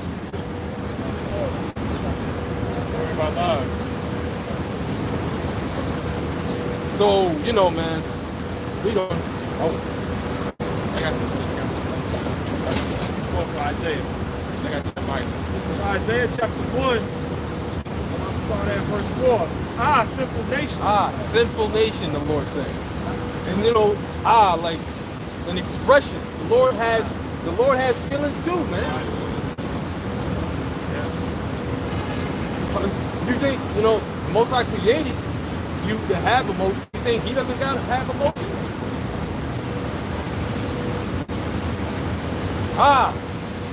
Sinful nation. He called our people a sinful nation. Like it hurt his heart. Like, Yeah, it's bro, like, like, it hurt damn. to see that. Like, that's crazy. You know, Sinful nation. A people laden with iniquity. a people covered, laden in iniquity. You know who should be laden in iniquity? These damn Edomites, these other nations. Not you so-called blacks, Latinos, and Native Americans.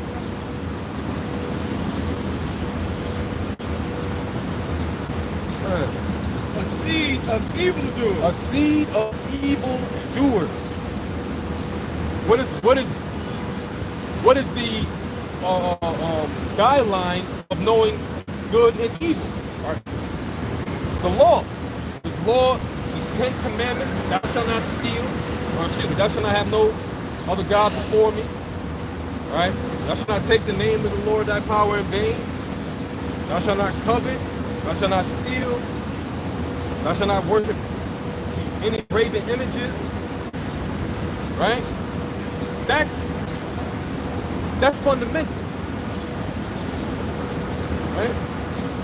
But now, Jake his second nature to think to just do wicked. You know what I mean?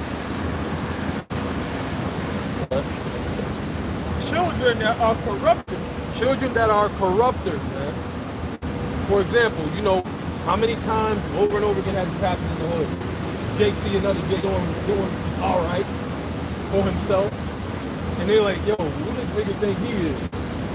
Remember in the movie Belly? That slick haired nigga with the glasses? Yeah. I don't like that shit. You know what I'm saying? Rico, right? Yeah, he's a banana. I don't like that shit. What he do to you, lady? He just minding his own business. Right. See? That's niggas, man. Stick me in the spirit. That's right. Now watch Boondock? You watch the Boondock? That's my joint. Stick me. Yeah, the stink meaner spirit, bro.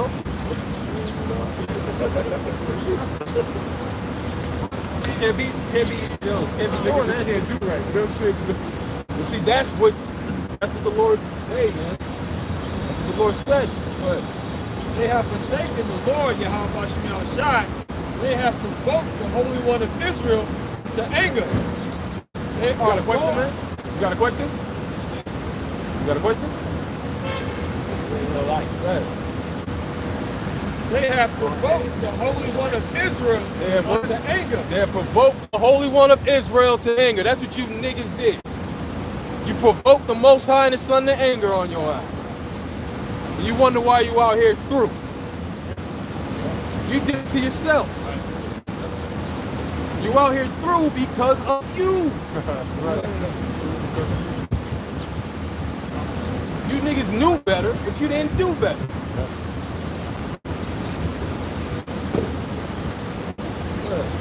They are gone away backward.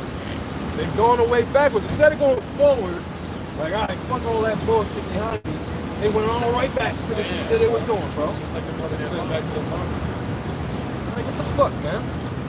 How much longer you think the Lord's gonna put up with that with you niggas, man? Go ahead. Verse 5.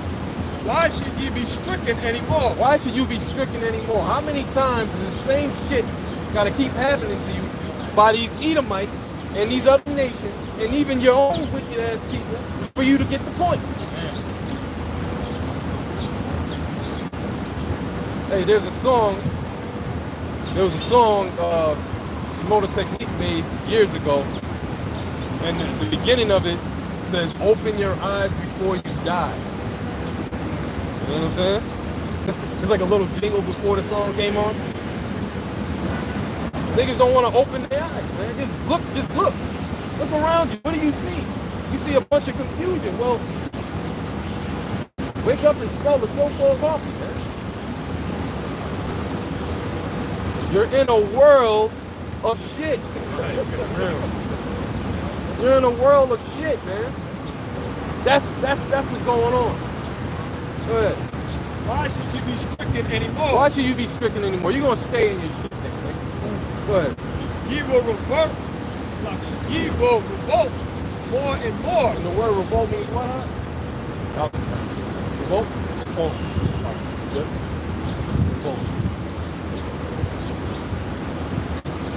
So they will revolt more and more.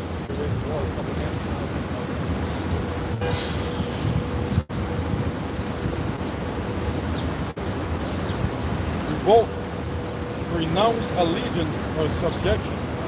So the Lord said, how long will you be stricken? How much longer may ye be stricken? You will revolt more and more. So revolt is the what? It says, renounce allegiance or subjection. To renounce. You know what you do when you renounce something?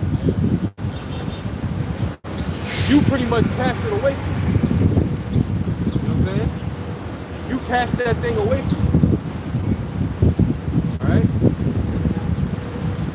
Instead of doing better by that entity, you say, nah, I don't want that no more. I don't want that no more. You're going to go to the announcement like you make a company.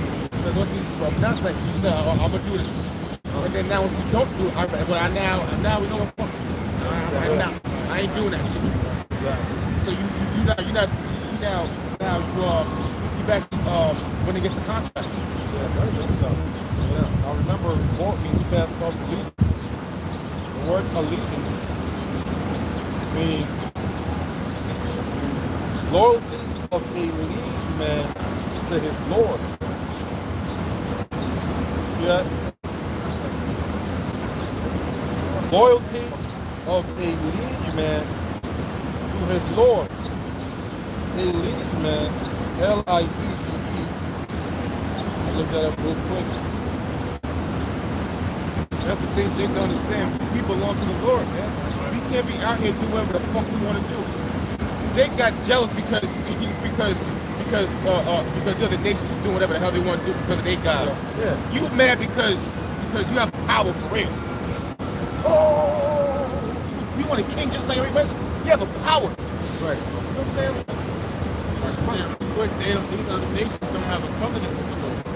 Right, bro. You do. So we broke that agreement, and now Right, bro. Right. You deserve to be in this situation. You see? Is there more than that? Yeah, I can do that for you. All right, let me bring up renounce, right? Renounce, right? Renounce means to give up something, especially to another, resign, surrender, right? Let me get this one. The sense of abandon, discontinue. So you that of disclaimed relationship with or allegiance to. Man, did they have his father? That's crazy. Yeah. And again, allegiance means loyalty of a liege man to his lord. And a liege man is a vassal who owes feudal service or allegiance to a nobleman. Isn't that reach for service to his work?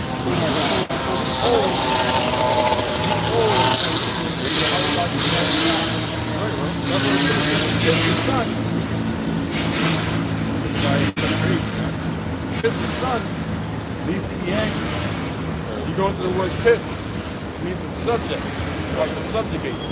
Sub means under, and ject means rule. So put yourselves under the rule of the son means to be angry. Because it says, those that would not that I should reign over them, bring them hither before me and slay them. So we are the leadmen of Yahweh B'Shem Yahushua. Okay? Our allegiance is to the Lord. That's right. I'm just saying, meaning that every Jake is supposed to be, you know what I'm saying, you're supposed to be doing what the Lord told you to do, man. Really, that's what we're doing. Every Jake should be doing, like bringing down this damn devil. We're supposed to be doing this, bro.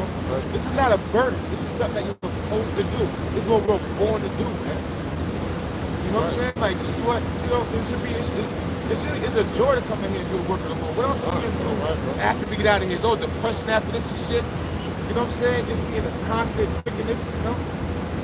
So this is something we're supposed to be doing. And then Jake, that don't do is you turn your back on the Lord, man. So then you're going to have the nerve to try to call the Lord in the time of help. Jacob's trouble had the nerve to call upon the Lord. But what you do for me, nigga? That's what the Lord's going to say. Didn't Yahweh say, many going to say, Lord, Lord, haven't I? Well, haven't you did what? Did nothing but iniquity in front of me, man. And I had the nerve to think that I didn't see it. That's the crazy part with these niggas. You really think the Lord doesn't see what you're doing. That's the crazy part. That's what's scary. That the Lord put you a strong delusion to where you think, just like Esau, because Esau thinks the same thing. Oh, I'm a God. I can actually destroy God. So Esau actually thinks it's mine. We got niggas doing the same thing. Then the Lord showed Ezekiel, what they were doing in the temple. What these niggas were doing in our Lord's temple, man. They actually thought in their mind that the Lord wasn't seeing what they're doing, bro. Same thing with these niggas now. You actually don't think the Lord knows what you're doing? That you're sacrificing other devils again, man? The same thing is going on. You're sacrificing the devils, man. You're supposed to make your body a living sacrifice for the Lord. This is not for your own gain. This is not for fame. It's not for none of that. We're supposed to be out literally in your mind, you're like, oh, I might really die. That's how you're supposed to think, like, fuck it.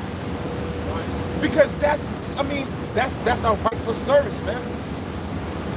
Did the 12 disciples get offended by the Lord when they had to face death?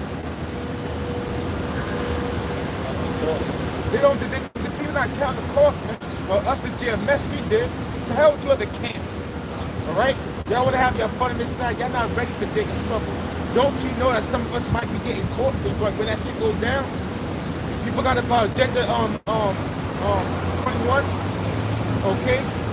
3, 4 o'clock in the morning? All right? You forgot. Listen, we have an end with the devil, man. The Lord here is preparing us for war. This is not our kingdom. That's right, bro. I seen a couple of guys from IUIC.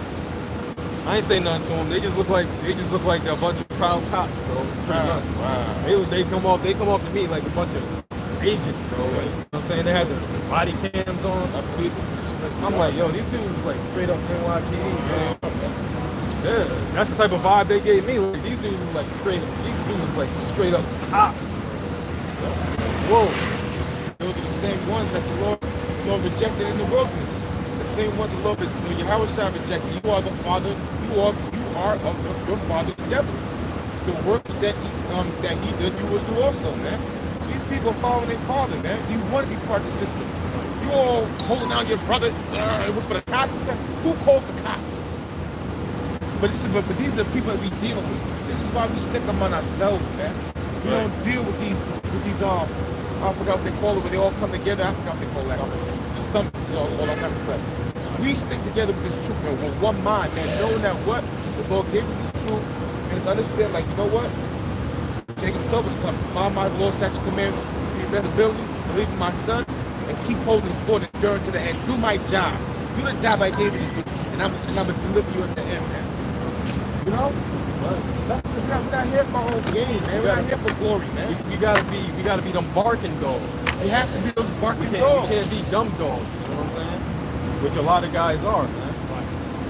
We're not telling people like we're not gonna go through. We know we're gonna be going through, but we pray to the Lord that the Lord has mercy on us for doing our job of warning people. Right. Because shit is gonna be bad out here, man. Times that we never seen before. And we gonna need the Lord, man. I'm gonna put in the chat of a lifetime situation, but when I meditate, I know I stayed in the dark, I was meditating on that. Bro, it's gonna be, bro, I got a little fearful, bro. I'm not gonna lie, I'm being real. Yeah, I got a little fearful, man. It's gonna be scary as hell, bro. And if you don't have your Yahweh Bashim Yahshua with you, people are gonna be bugging out of their mind, man. Second, when I was listening to Lights Out, first thing in my mind was Second Ezra 15 chapter all day long, bro. Second Ezra 15 is gonna come to play hard. Men shall be afraid because of their pride. Men shall be afraid. City shall be trouble. That's what I was thinking about. These are the times we coming in, man, and nobody's barking but the apostle of the great millstone. Warning you people to take this trouble. Warning you people to come. Warning you people about the wrath that's gonna come. They come back to Yahweh about your outside. Because there's no other way besides that, man. Because the end-all, be-all, or these people, or what they're getting ready to do with this great chaos that they're getting ready to bring in, they want you people to run to them for that chip, man. Yep. They want you to come to them for that chip. They want to show the Lord, like, they want me, not you. So in other words, this Edomite, in his damn deception, in his wicked maniacal mind, he is going to push the new world agenda on you in the guise that is going to help you and benefit you, when it really is going to help him and benefit him. It's going to destroy you with a sword destruction. It's going to have him cracking up, drinking the best wine, eating the best food, saying, see, we got them niggas. We finally got them. And they're never going to get away from out of our grasp. We're going to have them in slavery for eternity. You see? This is how this Edomite thinks, man. He never loved you. He never will love you. The scriptures say, love worketh no ill to his neighbors. All that's been done to you so-called blacks, Latinos, and Native Americans by this so-called white man is nothing but ill. Scriptures say because of unrighteous dealings and injuries. That's what's happening to you blacks, Latinos, and Native Americans, man. Not love. The so-called white man never showed you love. He showed you death and suffering. That's what he showed you. Yeah, because they don't uphold the laws of the scripture. They had to hear the Bible once upon a time, but they don't habituate the laws of Yahweh Shai on this land. Therefore, they don't show any love. Because love is a fulfillment of law. That's right, bro. So love does not work ill to its neighbor. Because if you keep the laws, then that will lead to life. But if you break the laws of Yahweh Shai, sin enters in. And that leads to death. Because the wages of sin, the payment of sin, is death. Because you missed the mark. That's right, bro. And this stupid, ridiculous ass world, man. They use the term love like it's a 4-letter word. It's not just a 4-letter word. Love is an action. Love is a verb. It's actually more than an emotion. It's not just an emotion. Love, Responsibility. that's right. Love is like a responsibility, right? That's what love really. The scriptures say this is love. That we what? Keep his commandments. Of course, we're not gonna have it perfect, but that's what the Lord's definition of his love is. Listening to him. That's it. And we gotta love one another. We're responsible for every last one of each other, bro. That's right, bro. The fact that the Lord gave us a commandment to love one another, I got a responsibility towards you. I got a responsibility towards I'm one. I got a responsibility towards one wife. I got a responsibility towards the other brother, mother, but we got a responsibility towards each other, man. That's a responsibility the Lord left us with. Right. And first and foremost, we have responsibility towards loving Yahweh while Yahweh shine. We have to do this. We can't tell the Lord I love you and then do the work of the Lord. I can't tell the Lord I love you and then I hate my brother. Exactly. That's evil. That's wickedness, bro. And that's hypocrisy. And that's showing signs of wickedness, man. We gotta love. First of all, we gotta love Yahweh while Yahweh shine. That's where we do this work and endure, and we gotta love each other. And it's a responsibility, but it's a good responsibility. It's gonna help you grow and be the man that you're supposed to be, man. The spirit you're supposed to be. You know? So with that, I'd like to give all praises, honor, and glory to Yahweh, Ba'ashem, Yahweh Shai, Ba'ashem, Rakakudash. double honors to the apostles and elders of Great Millstone, for the apostles and elders of Yasharallah. Peace and salutations to the Bayaf Dawadah, the house of David of elect. Until next time, Shalom. Shalom.